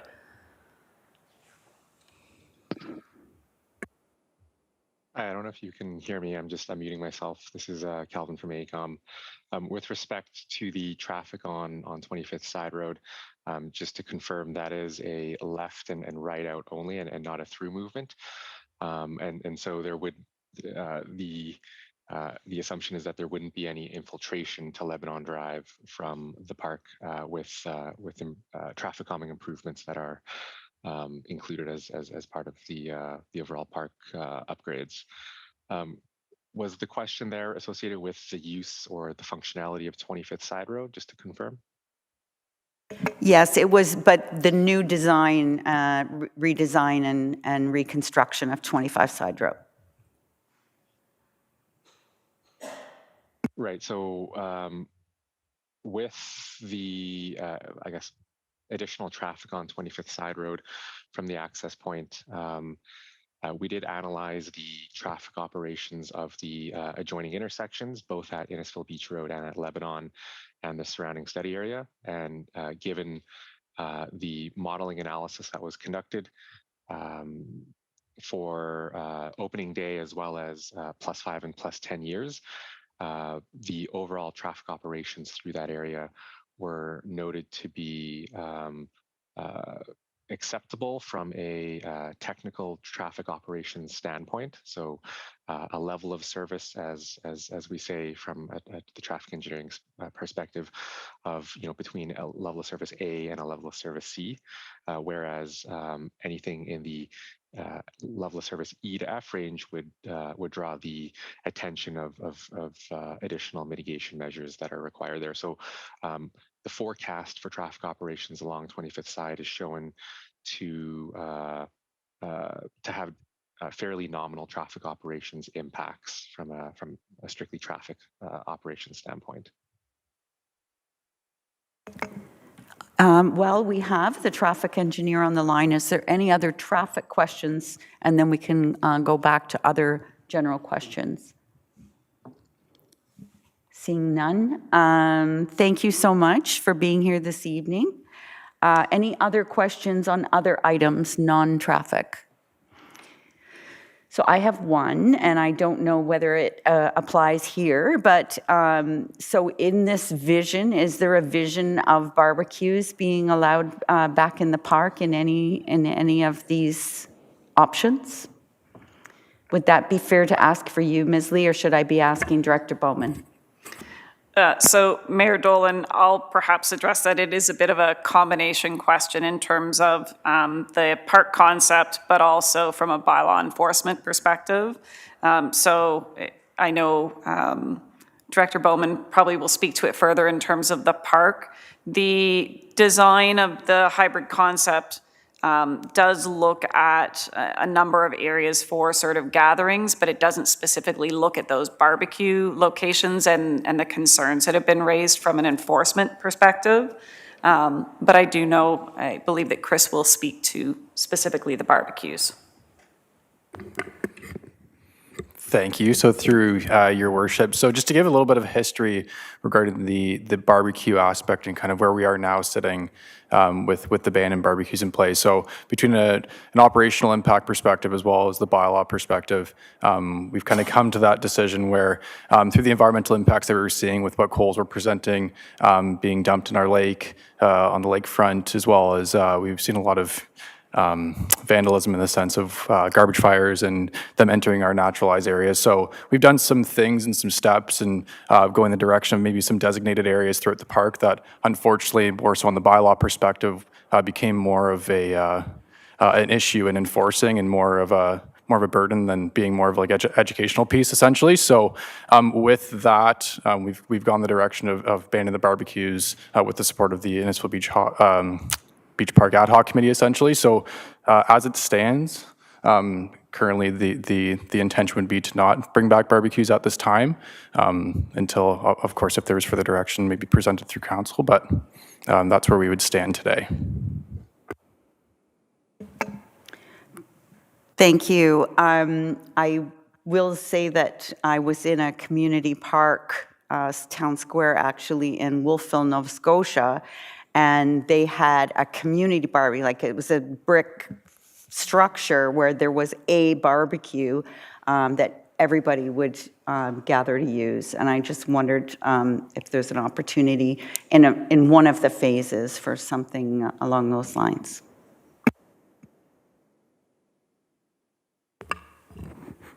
If I could provide one more comment then to Mayor Dolan.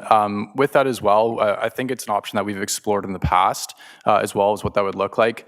In the interim of what we've kind of looked towards since we've had the kind of hot meal option removed from the park was to implement some pop-up shop opportunities where we were looking to maybe bring in some food vendors into those spaces to still have that option per se, but rather than having kind of a broad ability to be able to barbecue in the park. So, thank you. Thank you. Other questions or comments? Councillor Waters. Just along Mayor Dolan's comment in terms of having a spot or two spots which are rented out, and then we know exactly who the people are, the community groups are that are using those. Would that not make it much easier in terms of servicing and also managing in terms of bylaw, that if we had one spot that could be rented out, we would have the names and numbers and they would have a deposit. So if they left the area in a bad shape, that we knew who to go after and we'd have that deposit in hand. So in terms of what you've said, I think it might be an option to consider down the road in terms of allowing that to happen. So large groups who do come into the park can have that family get together, because I understand what they're, what they're requesting. Is there something we can consider down the road that might fit back into one of those phases of the park? Thank you. Director Bowman. Through you, Your Worship, I can appreciate there's some pros and cons even with that type of model in place, but the current park plan doesn't have consideration for barbecue areas within it, but it's certainly something we could consider in the future. Thank you. We're kind of drifting off of vision and into operations, and I apologize for that. Any more on this, on the vision or the questions on the different phases? Councillor Waters. If we're finished with comments, I wouldn't mind making a recommendation and then having council vote on it, if that's appropriate this time. Yes, you're welcome to make an amendment if you wish. Thank you. So I would like to make an amendment or recommendation, to add a recommendation to staff, investigate the concerns around the creek and revisit the idea of having one two-way section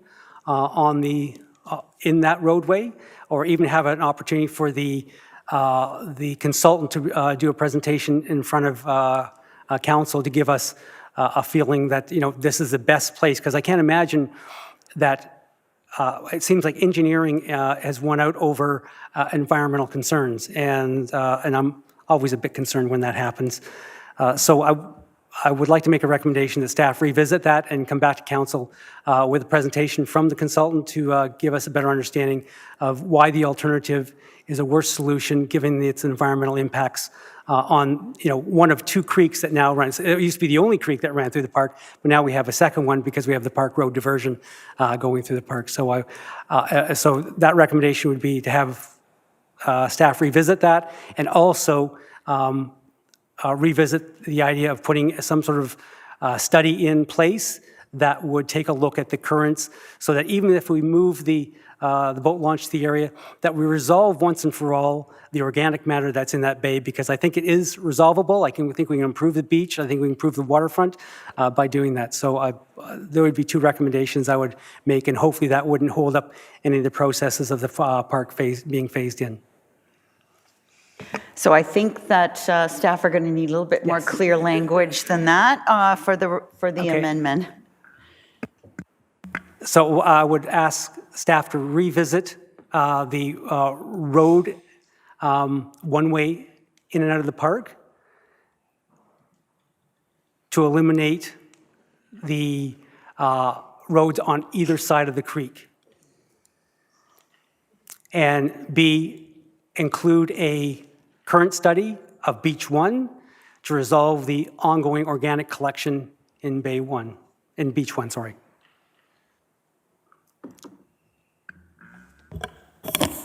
Through you, Mayor Dolan, could you repeat the last bit of that after and if we've got that first part right? Okay, staff revisit.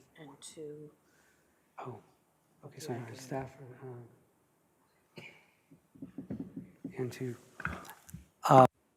And to conduct a current study of Beach 1 to resolve the ongoing organic debris that persists.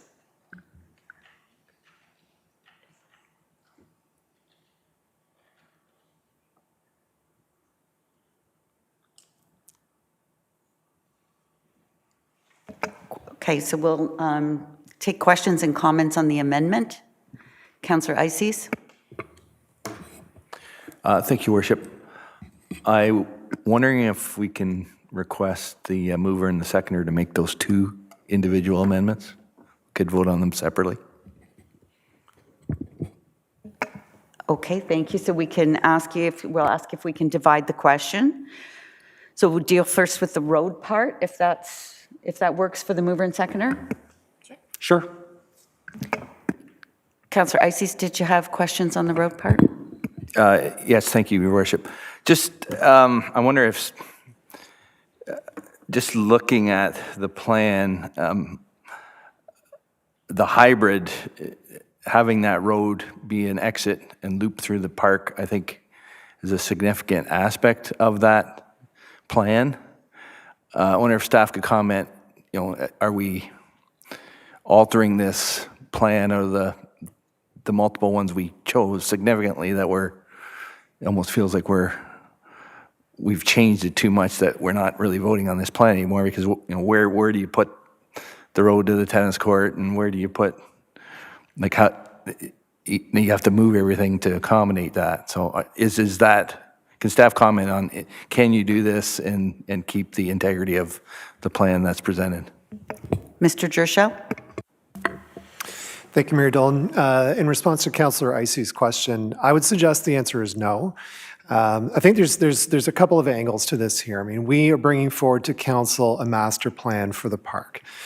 Does that mean every last detail is going to be exactly as pictured here 10 years from now? Not necessarily. I think we've already heard the notion that detailed design work is still to be done. And through that detailed design work, we do have the ability to, tweak the plan to have it make sense going forward. I would suggest, though, that what we need from council is a decision, at a higher level on the broad strokes, the key principles, if you will, the skeleton of the master plan that will guide all of the work that's still to come. So I think once we start rearranging the bones of the skeleton, if I can put it that way, then you're not really approving the master plan that's currently on the table. So it's a bit of a, if we play out the scenario, the motions that are on the screen now, if council were to approve the first motion regarding the road realignment, then I would recommend that council not vote on approving the master plan, because I would argue we're beginning to fundamentally change the master plan, and we'd want to look at the ripple effects of doing so, consider whether other modifications to the master plan and its budget as well. The financial analysis rests on the master plan as it currently exists. So I hope that made sense. Did that answer your question, Councillor? Yes, it does. And I guess while I have the floor, I did like the suggestion of increasing that buffer between the road and the creek. I know it's not a great example, but if I think of Centennial Park in Barrie, where they took the road and they moved it where the rail line was, just how that gave so much more space for the residents. And I think if you did that here, you'd have a feeling of more space as well. So that would be my comment on the road. Thank you. Did you have? Deputy Mayor have something to say? Yes. Deputy Mayor, sorry. Thank you, Your Worship. I have to agree with Councillor Ices and Mr. Gershow that at this point, altering it in a dramatic fashion, it undermines the fact that we had many open houses. It undermines the fact we deferred it to give people more time to speak on it. I mean, everyone's had their choice. They've had their chance. Everyone's had their vote. It's been repeatedly asked, repeatedly made aware. So, I mean, when it comes down to it, the road, at this point, I think to say that to remove it completely would be undermining all the work that our staff has done, that they've done with the public and everything. Although I do have to agree with Councillor Ices that putting a larger buffer between the creek and the road, which is within range of what we're doing without changing the plan fundamentally, is a good idea. I mean, that's something we can work within the boundaries we have and move forward with the master plan without altering it dramatically and then potentially derailing everything we've worked on for months. Thank you. Thank you. Councillor Waters?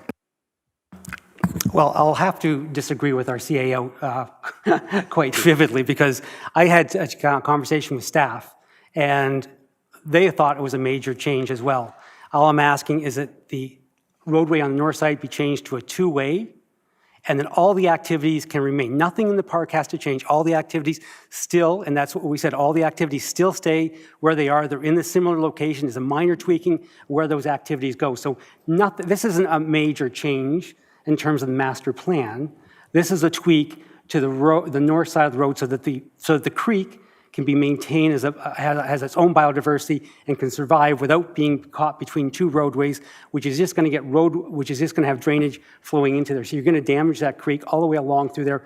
It's going to be useless. There's all sorts of small fish that are in that creek.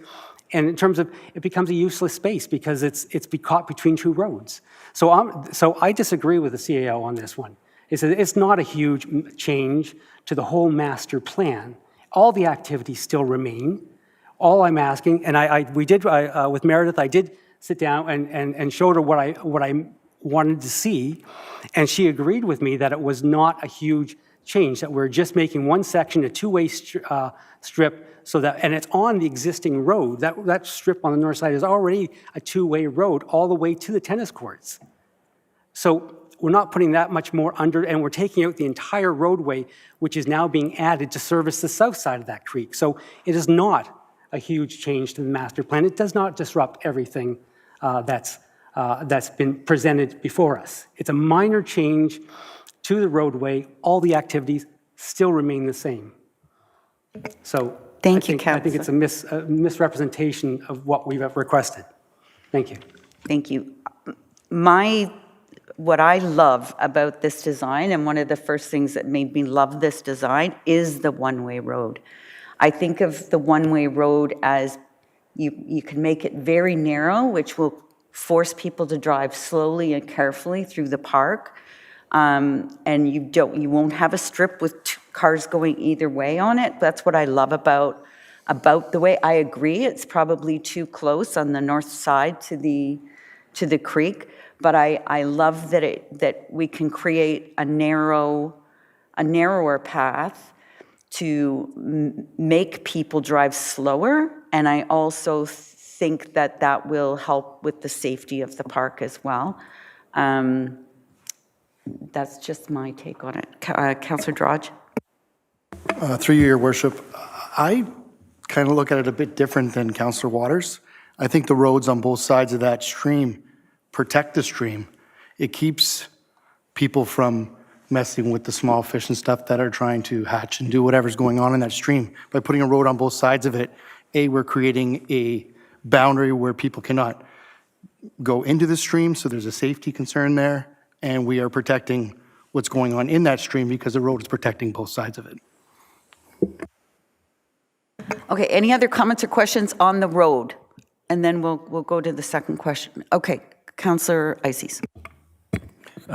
Thank you, Worship. I'm wondering to maybe alleviate some of the concern of runoff from the road. Was there any thought about putting permeable asphalt or materials in the road that would be more environmentally friendly to alleviate some of the concerns that Councillor Waters has? Through you, Mayor Dolan, to Councillor Ices. So those are the components, Councillor Ices, that would be considered in the detailed design. So as I had noted earlier, that sort of tweak or the minor moving that northerly road upwards to move it away from the creek, and then the ability to have more of a buffer, as well as the design of the road and the nature of the road, those are all things that can be factored into the detailed design component of what that road looks like to ensure that it is addressing stormwater and permeability. Thank you. Final chance. Seeing none, so we're voting now on the motion to amend, which is the first clause, to ask staff to revisit the one-way road in and out of the park. All in favor of the amendment as proposed? Those opposed? That's carried. I mean, that's defeated. My apologies. Now we'll go to the second one about conduct a beach study regarding the organic debris that persists. Councillor Lee, Director Lee. Thank you, Mayor Dolan, and my apologies, I should have clarified. So that study would be conducted as part of the detailed design, so I don't think there's a need for the motion. That would be part of the work going forward. Thank you. Are you satisfied with that? Are you okay with? As long as it's included in that detailed design, yes. Okay, I'm getting nods. So I would ask if the mover and the seconder would withdraw the amendment. Go ahead. One question. It's not a wave study. It's a current study, an onshore current study that we're asking for. Yes, Thank through you. you, Mayor Dolan, Yes. to Councillor Waters, that's correct. Because we do have a wave study. Correct. Thank you. Thank you. So it's withdrawn, the mover and the seconder. I'm getting nods. Yes. Okay. So now we'll go back to the original motion. Any other final comments or questions on the original motion? We've been at this for how many years now? Seeing none, mover and a seconder. Oh, because I'm assuming, Councillor Waters, you don't want to move the original because it's... I'm not too sure what you're asking. So we're back, because your amendment was defeated, we're back to the original motion, and it still has you as a mover, and I didn't know whether you'd care to do that. No. Okay. Is there someone else who would move it? Councillor Zanella? Thank you. Final comments or questions? All in favor? Those opposed? There's one opposed, and that's carried. Thanks. Great discussion, everybody. Next, we'll go to item staff report for the 2022 results in the Innisfil Transit Study. And that was pulled by Deputy Mayor Fowler. Thank you, Your Worship. Councillor Drudge is my seconder. I love the report. I love the detail of the report. However, as with any great plan, there's always things that can be improved upon and looked at. One of the things that has come up continually through correspondence with Councillor Drodge and I is how Cookstown is left out of the Uber program in regards to the hubs. The situation that has arisen is it's very easy to get to Lefroy, it's very easy to get to Town Hall, it's very easy to get to Alcona, it's very easy to get around town, but to get from anywhere in town into Cookstown has presented a problem, as there is no hub within Cookstown. So we're trying to, in the effort to not make Cookstown feel as if they don't matter as much along the lines with the Uber program, I have an amendment that I'd like to put forth to address it, if possible, please, and thank you. The idea being that we include a hub, or we research the potential of including a hub in Cookstown, and if there are any financial impacts, that they be reported to Innisfil Council, please. Thank you. I'm just going to ask the clerk, does this act as amendment to the report on the table, or should this be a notice of motion? Thank you, Your Worship. I believe that Deputy Mayor Fowler consulted with the report author and that he felt it was consistent with the report and could proceed at this time. Thank you. So we have an amendment on the floor. Discussions on the amendment. Seeing none. I'm sorry, was there a hand up? I apologize. Councillor Waters.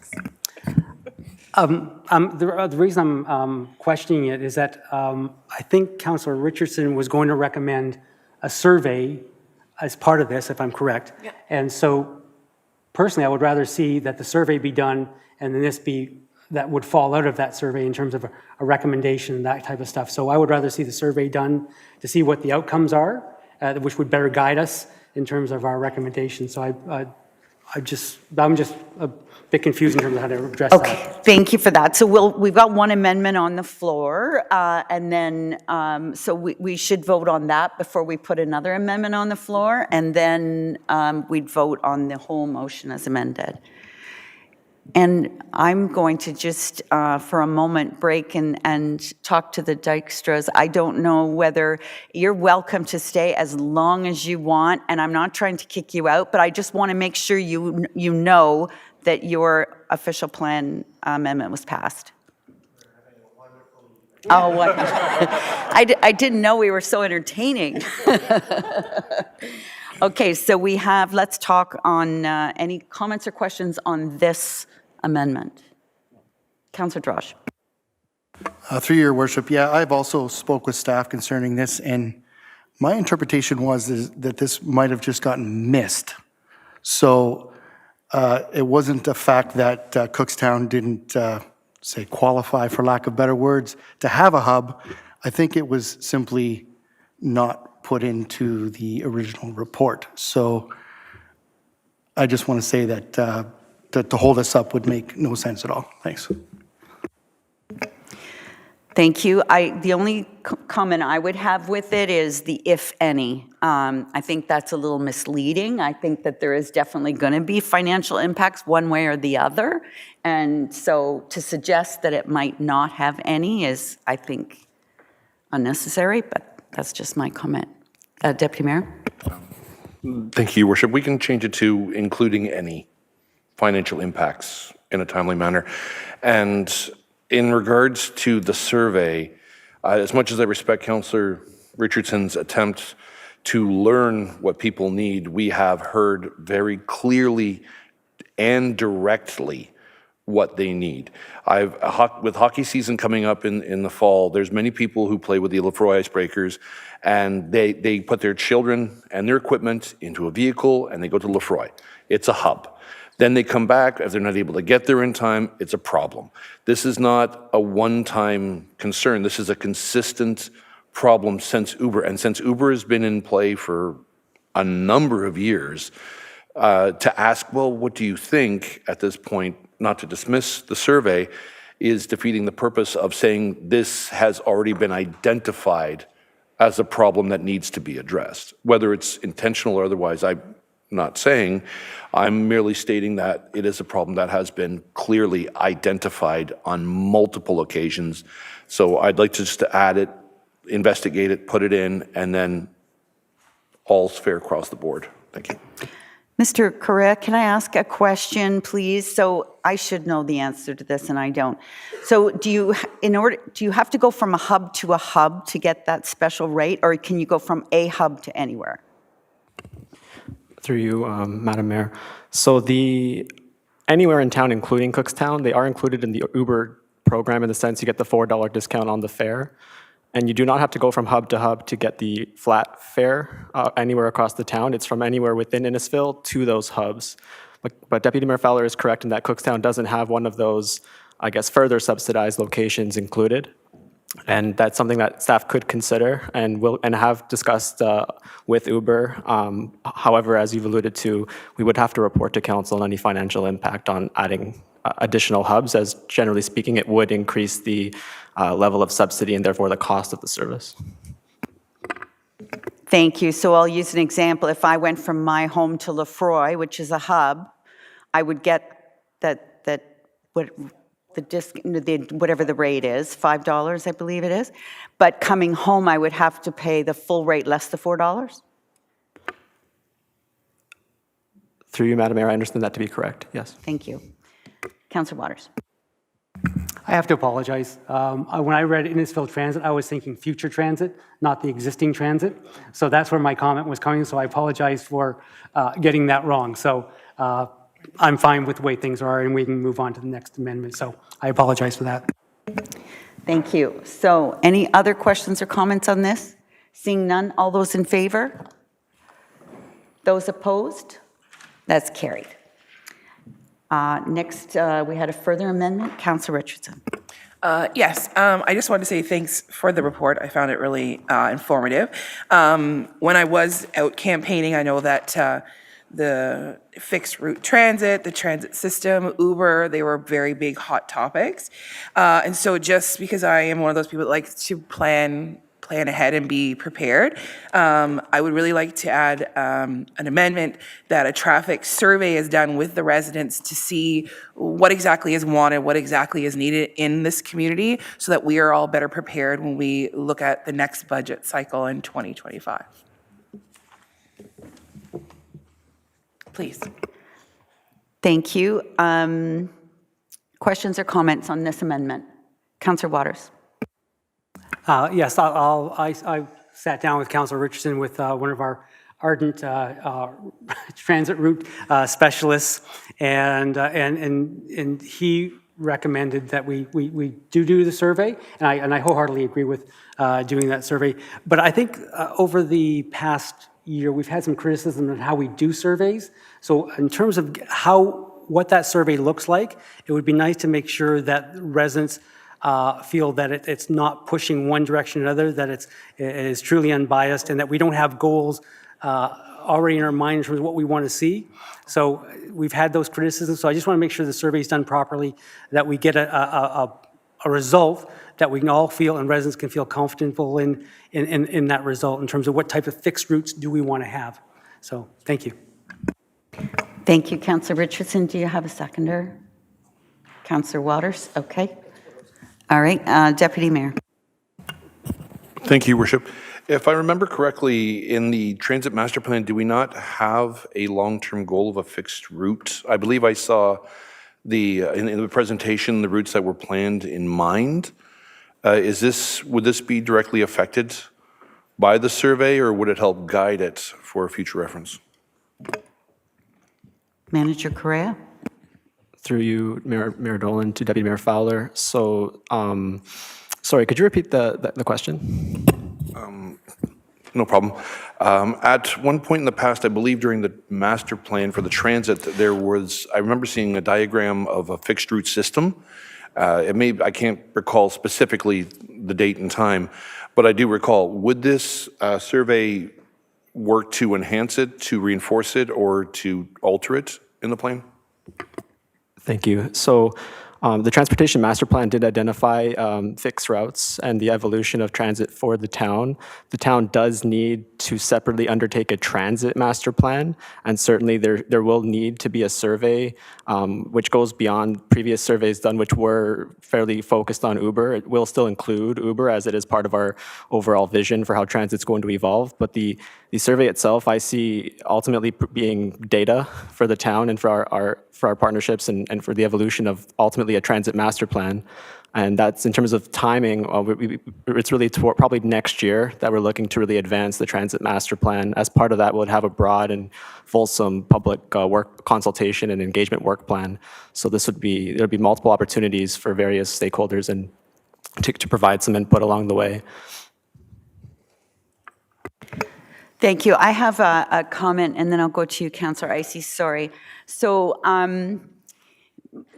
my worry or issue, or the way I think that if we're going to go out and do a survey, it should have a dollar figure attached to it, or at least not an exact dollar figure, but the concept that transit is free or is self-sustaining or is not a burden on the tax levy is not well known. There's not a transit system in the world that breaks even. There's the City of Toronto, it's either the police or the transit that are the two highest costs every year.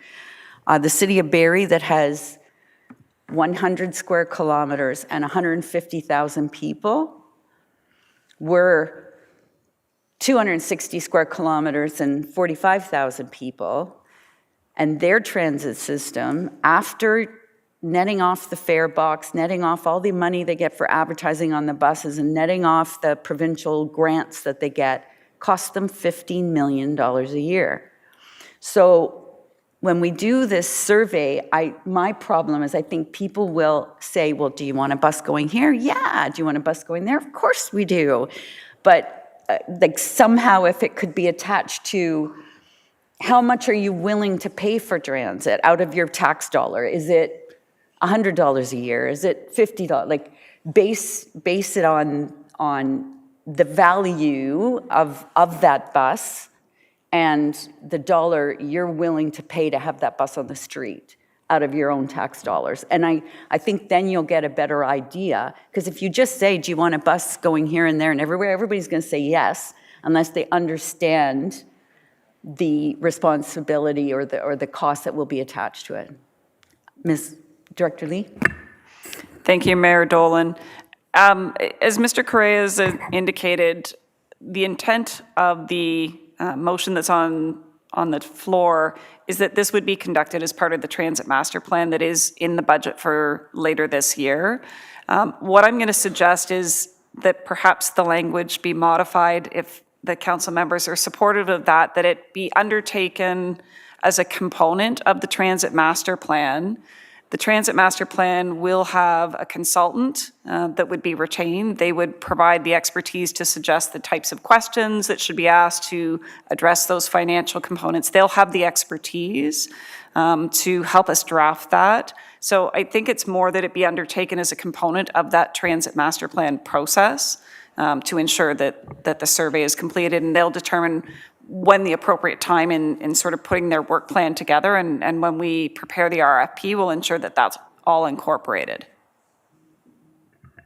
So I'll ask the mover and the seconder if they are okay with that, and then I'll go to Councillor Icey because he's been very patient. Councillor Icey and then Mr. Jershow. No problem at all, Your Worship. I'm like the Dyksters, I'm just enjoying the night here too, so.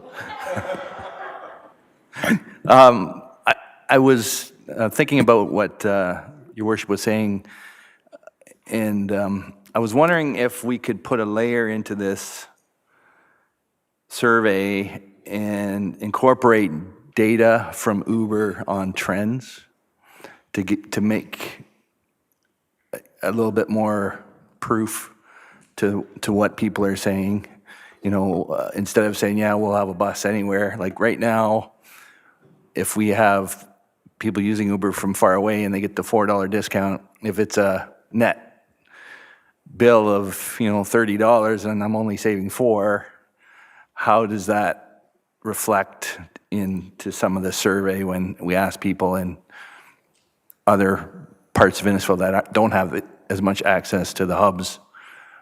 And Cookstown would be a good example. Like, can you make the survey so you can layer some of these analysis of data and make it more impactful?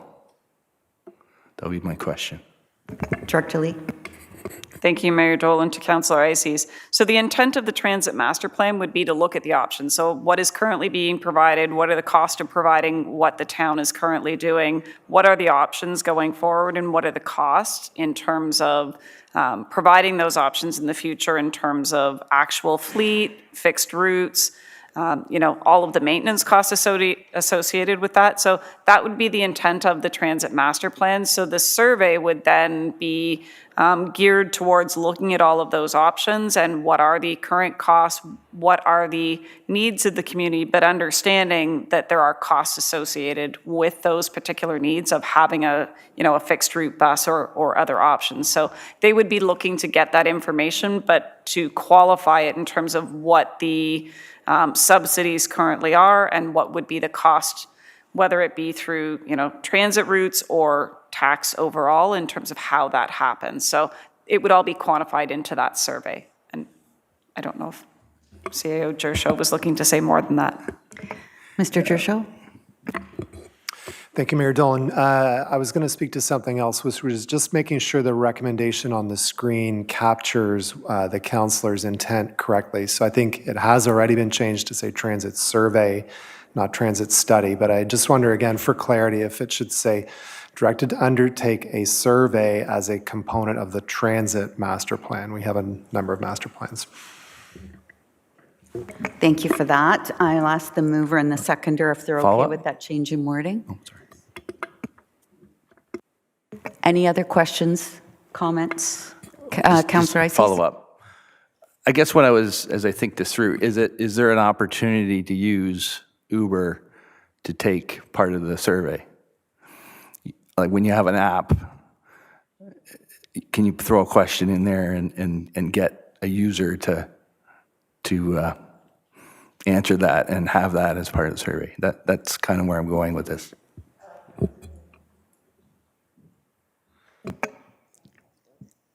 Director Lee or Mr. Carrera? Through you, Mayor Dolan. I think ultimately we want to take a data-based approach, and working with Uber, we certainly can design a survey with that intent behind it, and we would also leverage, as Director Lee indicated, our consulting team for the Transit Master Plan in that design, and certainly would consult on really being thoughtful on what that survey looks like before it actually goes out to the public. Thank you. Councillor Waters. Thank you, Your Worship. Two thoughts is, one, I like the idea of including costs because, like you said, everyone's going to say, yes, we want a fixed route transit if you don't tell them what the costs are. So I think that's really important.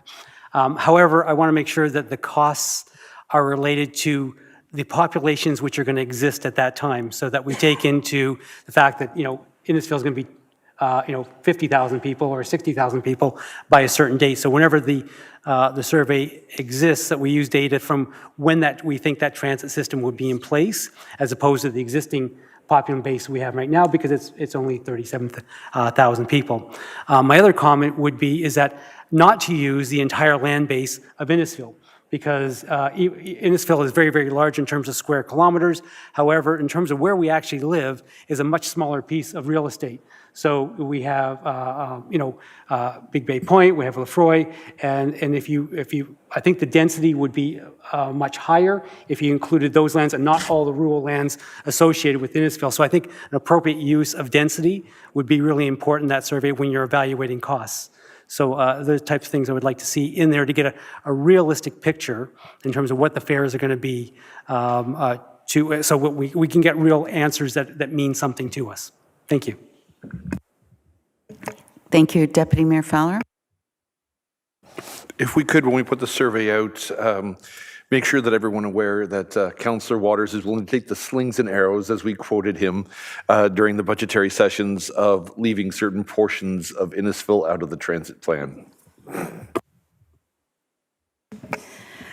Okay, good discussion. We're going to do a survey. All right, all in favor? Those opposed? That's carried, and now the motion as amended twice.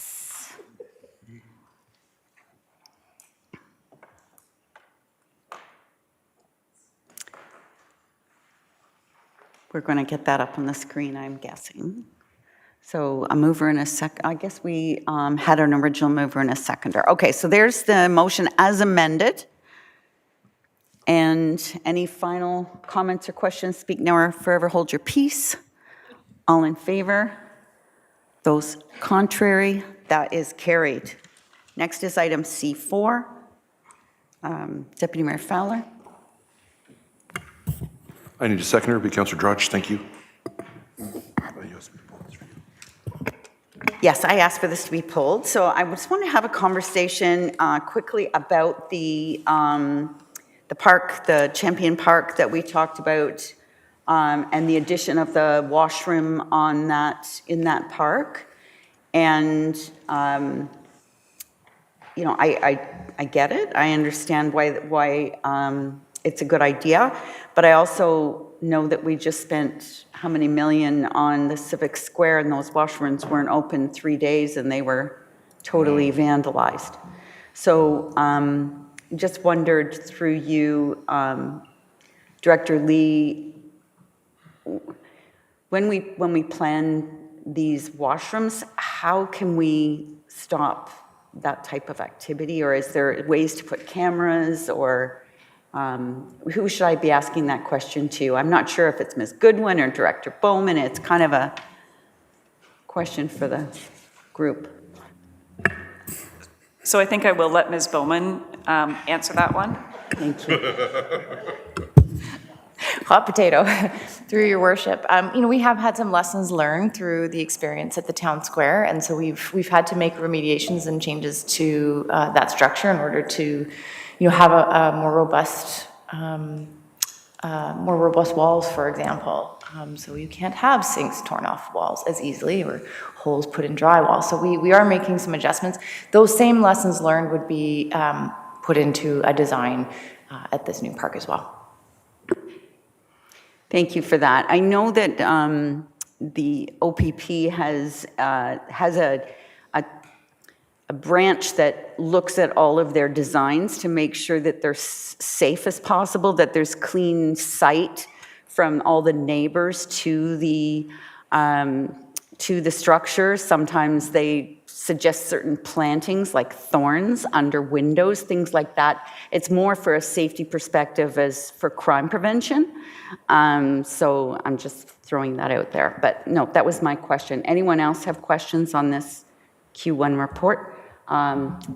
Councillor Waters. Thank you, Your Worship. On page 8 of 12, FLT 275, we've gone down to one EV, and it sounds that we chose to go down to one EV because we could only afford one. But there is a positive side, and I'd like those to be reflected in the report. So I just want to know, what is the life cycle costs of going with an EV over in terms of there's maintenance costs which we won't be spending, fuel costs which we won't be spending. So over the life cycle of that car, how much are we saving, or is the incremental cost still huge? And so what I'm trying to do is put this decision in a better light than the way it's written. Thank you. Is that Ms. Webb, or should we have somebody from Fleet here speak to that? Director Bowman? Hot potato again. Well, you know, this particular change is looking at giving us the opportunity to invest in an electrified pickup truck. And that's really important to us because we need to better understand the capabilities of that pickup truck. And right now, we're quite confident that it can play a role with our light-duty fleet. We still need to be looking at the medium and heavy-duty fleet, and so we are taking a more holistic role as far as alternatives to fuel vehicles. such as the hydrogen fueling vehicles. However, we do continue to watch how the use cases, such as in New York City with garbage trucks and electric fleet, are evolving. So that said, we're also looking at the numbers and using our new analytical capabilities to look at things like tailpipe emissions, what were some of the other things? Idling times and maintenance costs. But one thing we do know about the electric vehicles is they are much more expensive off the go. There's too little known about the full life cycle, particularly of the new pickup trucks, because they've only recently been released. So, we are looking at the warranty years, which are stating that they're about 8 years that they're predicting, where we would say 10 years would be the fuel alternative. So we think that we may have to replace them earlier than we would have to replace a fuel vehicle. So we are looking at those. We don't know what the maintenance costs would be yet. So we do know those capital replacement costs. We do know that the emission savings could be around 87,000 metric tons. So that's a pretty great number, and certainly something we want to invest in. So all that to say, this request is to give us that first electric vehicle so that we can begin to test and put that into our plans for replacing fleet in the future. Thank you. Don't take me the wrong way in terms of I was being critical of the choice. I think the choice is a positive one. I'm just requesting that, that when people read this, they may not think we're making the best choice in terms of when it comes to sustainability. We look at long-term impacts and the savings, whether it's social housing or whether it's electric vehicles. It's the operational costs, which are sometimes more expensive than the actual cost of the vehicle or the building. So I just want to make sure that we keep that in mind, and that when we write these reports, that when we have those costs, we put them in here to say that, yes, we're going to save tailpipe emissions, we're going to save on maintenance, and we're going to save on fuel, so that it presents a better picture in terms of what the real alternatives are. So I kudos to getting the electric vehicle, just comments in terms of putting it in a better light. Thank you. Thank you. Deputy Mayor Fowler. Thank you, Your Worship. There's just one small question I have regarding Emberton Way Park on page 7. It's not too dramatic, but I actually am in support of it. It quotes, furthermore, staff have suggested that public artwork be incorporated into the skate park. The artwork would be a community inspiration point, would support local artists, create a youth outreach opportunity, and would help prevent graffiti. The estimated cost would be $20,000 to cover costs associated with retaining local artists, supplies, coordination, and supervision. How would that break down? Is it more material or manpower that we would be looking at for that $20,000? Director Lee. Thank you, Mayor Dolan. Through you, Deputy Mayor Fowler, it's actually fairly equally split between the two. Follow-up? Go ahead. Is there a way we can seek, as it's a public location, as this is a place where we are looking to inspire creativity and bond with the community, open it up, is there a way we can find some way to get donations to cover the costs? I mean, I don't expect people to step up to oversee it in supervisional standard, but I mean, when it comes to supplies, the wall itself, when it comes to the painting, if we invite our local artists to run free, to be creative, to show their love of our community, is there not a way we can get them to bring their own supplies in the process, give them that creative outlet? Through you, Mayor Dolan, to Deputy Mayor Fowler. We can certainly explore that further. I would want to leave the monies in the budget to ensure that we have the money to complete the park, but staff will continue to explore other ways that we can try and have those donations to assist in reducing the cost. Thank you, Director. So any final questions on Q1? Seeing none, all those in favor of the recommendation as written? Any opposed? That is carried. And the next item is D1, and that is the Orbit Development Application Status Update, and that was pulled by Deputy Mayor Fowler.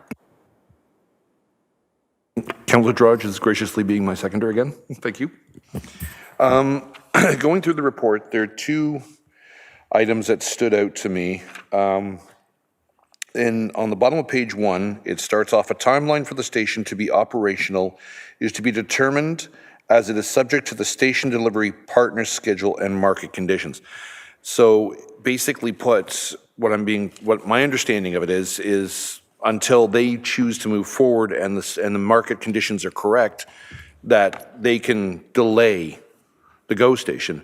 And you tie that in with the 6-line sales office. If the sales don't go well, we're left outside the realm of control of when the station that we want to be built will be built. Like, we have no power here to enforce this. We have no power to direct it to arrive at a later time. I mean, the part of the reason we did the MZO was to say, here, do it faster, but this doesn't commit to that. That commits to market and the delivery partner's schedule. Is that a question, Deputy Mayor? So how do we address this? Like, how do we move forward to reinforce the security of the fact that we are going to have a GO station, as opposed to, well, we got to wait for them to come up with the funding for the station they promised? Director Lee? Yes, thank you, Mayor Dolan, through to Deputy Mayor Fowler. So that particular component of the staff report, when it speaks to the station delivery partner schedule and market conditions, so that is not solely developer market conditions, that's also the market conditions for Metrolinx and the GO train in terms of the need for that station. And in terms of trying to ensure that the station is operational in as timely a manner for the town as possible, through the application process, the site plans, the tower sites, we are making those conditional, so there is language in those agreements as to the GO station being the first priority and operational prior to occupancy of units. So we're ensuring that the timing of that station is done as quickly as possible. But it is ultimately subject to working with our partners, including Metrolinx, on having that station open as early as possible. Follow-up? So we still have the ability to push for the fact that even if the sales don't go as planned for the developer or Metrolinx standards, we can still press upon them that this needs to be done by the language of the contract. Is that what I'm understanding? Through you, Mayor Dolan, to Deputy Mayor Fowler, the town has the ability to push through the development agreements. If the development isn't moving forward, we are limited in how far we can push the developer to construct the station if they're not proceeding with their other developments. But the station was intended to be designed with the 6-line bridge work and the other infrastructure work that is to proceed forward in the next couple of years. So we're trying to work through the varying agreements to see how we can do it as efficiently as possible. But ultimately, there is a component that is tied to the fact that development is needed to fund the GO station. Thank you. Do you have another follow-up, Deputy? I have another question, actually, if possible. Go right ahead. On page 4, there is a statement, the Planning Act requires, under the Section 51, that there is no public meeting required. Is this because it's a revision of an existing draft plan? Or what is the reasoning behind the elimination of a public meeting regarding it? Director Lee? Yes, thank you, Mayor Dolan. Through you to Deputy Mayor Fowler. The Planning Act was changed by the province to remove certain Planning Act applications from having public meeting requirements, and that is one of those requirements, which is why we wanted to highlight that in the staff report. Thank you. Other questions or comments on this report? Councillor Waters? Thank you, Worship. I just kind of curious, I saw all the plans for towers and all that kind of. Are there any 3D plans of those so that we get a perspective of what it all looks like on a 3D model as opposed to just an overlay of 40 tower stories, buildings, and the number that we potentially could have there? So through you, Mayor Dolan, to Councillor Waters, as the applications move forward through the process, there are some elevation drawings that we can certainly share with council and would be published on our website in terms of our Get Involved site. We're just not at that point with some of the applications. This was an information report to tell you that we're at the start of the process, so we will have that information. There are still a number of documents that we're working through and reviewing with the internal team and with the developer to be able to publish those. Thank you. Other questions? Councillor Constantine. Thank you, Mayor. This is just a quick question because I've gotten so many people asking me about the transit. Do you have a date? At say it's going to start like December 2024, 2025. Like when they ask the question, I can say, tell them, give them a date or something when it will start. The million-dollar question, Director Lee. Through you, Mayor Dolan, to Councillor Constantine. At this point, unfortunately, that's why the statement says what it does. It doesn't say a specific date because we still are working through the detailed design between the town, the developer, and Metrolinx in terms of the GO station, and that has to be finalized. And then we work through, the power and the utilities, and there's a number of components that have to be completed before we would be in a position to say, here's when construction will start on the actual construction of the GO station. Thank you. Thank you, and keeping in mind too that there's also consultation with our First Nations communities involved as well, so lots of stakeholders involved here, but I'm sure staff will keep us updated. So Mayor Dolan, if I can just provide one piece of clarity as well. At the top of page 2, it did speak to the parking and the site plan drawings. Just for clarity, it is not actually proposed any longer as an underground passageway. It is an over the track passenger way.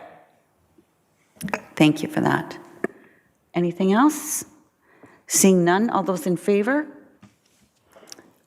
Opposed, if any? That is carried. And I believe that's the end of our reports. So we'll go for the RISE recommendation, please. Can I have a mover and a seconder, please? Councillor Saunders and Councillor Eisses. All those in favor? That is carried. And then we'll go to consideration of adoption or recommendations moved by Deputy Mayor Fowler, seconded by Councillor Constantine. All those in favor? And that is carried. We have notice of motion that will be on your council agenda in 2 weeks. And we'll go to announcements. Councillor Eisses, sorry, I had a moment. Ward 1. Thank you, Worship. Just a couple announcements. The award-winning Innisfil Farmers Market starts the season off next Thursday, June 1st, at the Stroud Arena parking lot. We look forward to another great season, getting fresh produce and farmers' wares. Also, I had the opportunity to attend with Councillor Zanella and Deputy Mayor Fowler, the Innisfil Historical Society meeting last Saturday. It was a joint meeting with the Simcoe County Historical Association, and we learned about British home children, the famous Anne of Green Gables being one of them, and how children were immigrated from Britain in the late 1800s. It was a full house. It was a very interesting topic, and there's a meeting every month, so if you're interested in that, we'll get you that information. Thank you. Thank you, Councillor. Councillor Constantine.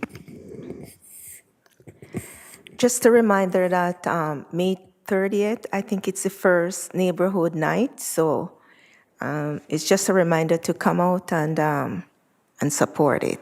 And also on the 3rd of June, there will be a silent action in support of the Lefroy United Church. Thank you, Councillor Constantine. Councillor Richardson. Okay, so on June the 3rd, at the Moon Cafe, there will be a cornhole tournament. A quick update on the Nantyre Triton Band, who just came back from nationals last week. They received a gold, which was amazing. Very proud of them. They will be having a arts night on May 30th, as well as a spring concert on June 22nd. So if you want to get out there to see them play, I highly recommend that you do. On May 30th, again at Moon Cafe, will be the next meeting of the Innisfil Business Collective meeting. Miss Jenny's currently has their summer camp registration happening. They've got some pretty cool themes. It's a circus, magic, and wonders are two of them. RZ training that is located on Innisfil Beach Road in the PharmaSave Simcoe Kids Dental Building. They will be taking part on Saturday at Beach Road Market. They'll be offering a free HIT class from 10 to 11. As well as every Tuesday night. They started last night at the PharmaSave. They're having a walking club. And then lastly is June the 5th is neighborhood nights with me. And the rest of whoever's council will be there, and the mayor and deputy mayor at Town Square. So I invite everyone to come and attend. Wonderful. Thank you. Ward 4. Thank you, Your Worship. On May 18th, the Kids Bingo at Lions Hall raised $33 and 160 pounds of food. So congratulations to them for doing that. On May 25th, there's open mic night, 7 to 11 at the Lions Hall. Then May 26th is Euchre at 7 p.m., raising money for the Dorset Camp. On May 27th is the Beach Road Market, which was quite successful in terms of the first one. And at there will be kickboxing demonstrations at 11 a.m. and Innisfil Brazilian Jiu-Jitsu at 2 p.m. And they're demonstration classes. And I saw them out there tonight. Looked really scary with large sticks in their hands. So I made sure I went directly to Pizzaville and bypassed them completely. And I would also like to thank Councillor Richardson because she's very involved in Lions Club. And she so nicely writes up notes that I can read. So I thank her very much for that. You're welcome. Thank you. Councillor Ward 5, Councillor Zanella. Thank you, Madam Mayor. Just wanted to say thank you to all the people that came out for the pitch-in day to clean up. I think every ward had lots of people out helping, and thank you to all the residents that did that. And just a reminder that Ward 5 Meet Your Councillor Night is on June 6th at the Ireton Street at the Leonards Beach. Thank you. Ward 6. Thank you, Madam Mayor. Excuse me. Just saying that this past weekend, it was very loud with Friday Harbor and the fireworks, which were absolutely amazing. So if you ever get a chance, go down to see them. Along with Friday Harbor, they are keeping the Beach Club and the Lake View as well, the Lake Club, open to the public through the season. So if anybody wants to go there, the food is amazing, so just get a reservation. And coming up in June 22nd, we are doing Meet the Councillor meeting at Sandy Cove with me and some of the councillors. And the library the library board will be there as well. And July 1st, just putting it out there, there'll be the Canada Day Parade through Sandy Cove, which everybody is invited to see and be in. And there'll be a barbecue, and the Fitzies will be playing again in the park. And last but not least, Ward 7. Okay, so Saturday, May 27th, the Arboretum in Guildford is having a plant and bake sale from 9 a.m. till 12 p.m. And Guildford Local Eatery reached out to me to say a big thank you for their opening up this long weekend. They were super busy and they actually sold out of everything. So he apologizes for that, but looking forward to seeing you all again. Thanks. Thank you. Deputy Mayor. Thank you, Your Worship. Okay, this past week, I took a trip down to Procyon Wildlife down in Beaton. I had a tour with them, and I will say that the work they do is absolutely incredible. It's all volunteer-based, it's all donation-based. So I'm looking forward to when they present their findings to council about how we can move forward in a more unified manner and what they can offer. Pitch and Day. I will agree with Councillor Zanella here. It is incredible, but One of our greatest unsung heroes is Miss Creamer. This has been her baby for 25 years. So what you have to understand is why this happens, why the town gets beautified, why the yellow bags litter the street is because of her initiative. And she has got them so well organized that this term, we don't need a counselor to sit at the chair. We just go be free. Like, you know, she's got everything under control. I mean, it's incredible. So for that, thank you to everybody who cleaned up, but a very, very dear thank you to Ms. Kramer. I was invited to the Innisfil Garden Club for a tea party down in Churchill. That was actually very, very, very impressive, the amount of work that goes into what they plant and how they do it. The level of knowledge is incredible. And when you walk in, you expect to see some potted plants, but when you see rows upon rows of vibrant color, if you have one chance, just one time, just go out and see the work they do and how beautiful it is. It's incredible. Many of us attended the South Simcoe Police Open House this past weekend, and the fact we get to touch a giant horse is not a bad thing. It's fun. They're very open to the public. Tours. Crime Stoppers was there. The drone. All the technology, old school, new school, everything is incredible. So thank you to the South Simcoe Police. I met with the Strategy Corp this past week with the strategic plan. So there's discussions moving forward. I'm trying to get everyone's information, everyone who reaches out to me with their ideas of how the town can move forward, what they're looking for. It's something that I try to pass on as much as possible. Councillor Constantine, the mayor, and I met with Carrie Lee from Sama Advertising via virtual meeting this past week regarding a unity-focused sporting initiatives and NBA events they produce.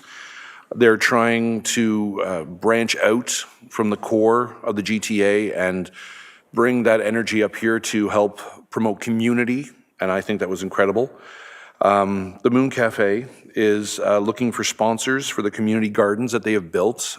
People have planted, the dirt is there. I took part in helping craft some of them and clear the space for the gardens. And last night, Mayor Dolan and I attended the Innisfil Art, Culture and Heritage Council meeting at the library. If there's any doubt that there's any creative spark in Innisfil, there was a room full of them last night, and I'm very happy to know many of the people that have the creative ability that they do. Coming up tomorrow night, we have our virtual community planning permit study online, so you can sit at home in your pajamas and watch and take note of what's being done and how we're progressing. June 2nd, they're having the Pride flag raising at Town Hall, which I think is very important because it shows inclusivity. I believe they're looking for June 8th, if I understand correctly, down at the beach. They're replacing the crosswalk with a flag, and that's to reduce any potential vandalism and show that we will not back down from this initiative. And on June 3rd, June 3rd, we have our Cookstown Wingding that's taking place, and that is a beautiful event. That's a lot of local vendors. If you have a chance, get out, support as many of them as you can. These are people that put their heart and soul into their work, and it's worth every penny paid. Thank you. Thank you. My list is getting really short by the minute here. First thing I wanted to do is wish the Deputy Mayor a very happy birthday today. Also, I had a wonderful afternoon with Public Works as we celebrated the team today because it is Public Works Week. And also, it is the 100th anniversary of our roads team this year. So thank you for, I was pleased to be able to go and thank the team, all of them, on behalf of all of council for all of the great work that they do.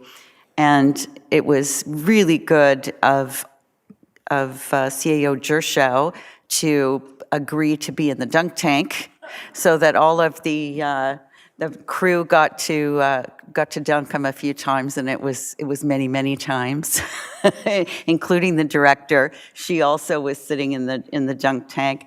And I see Mr. Tavison's gone home to wash his hair because I got to put a pie in his face.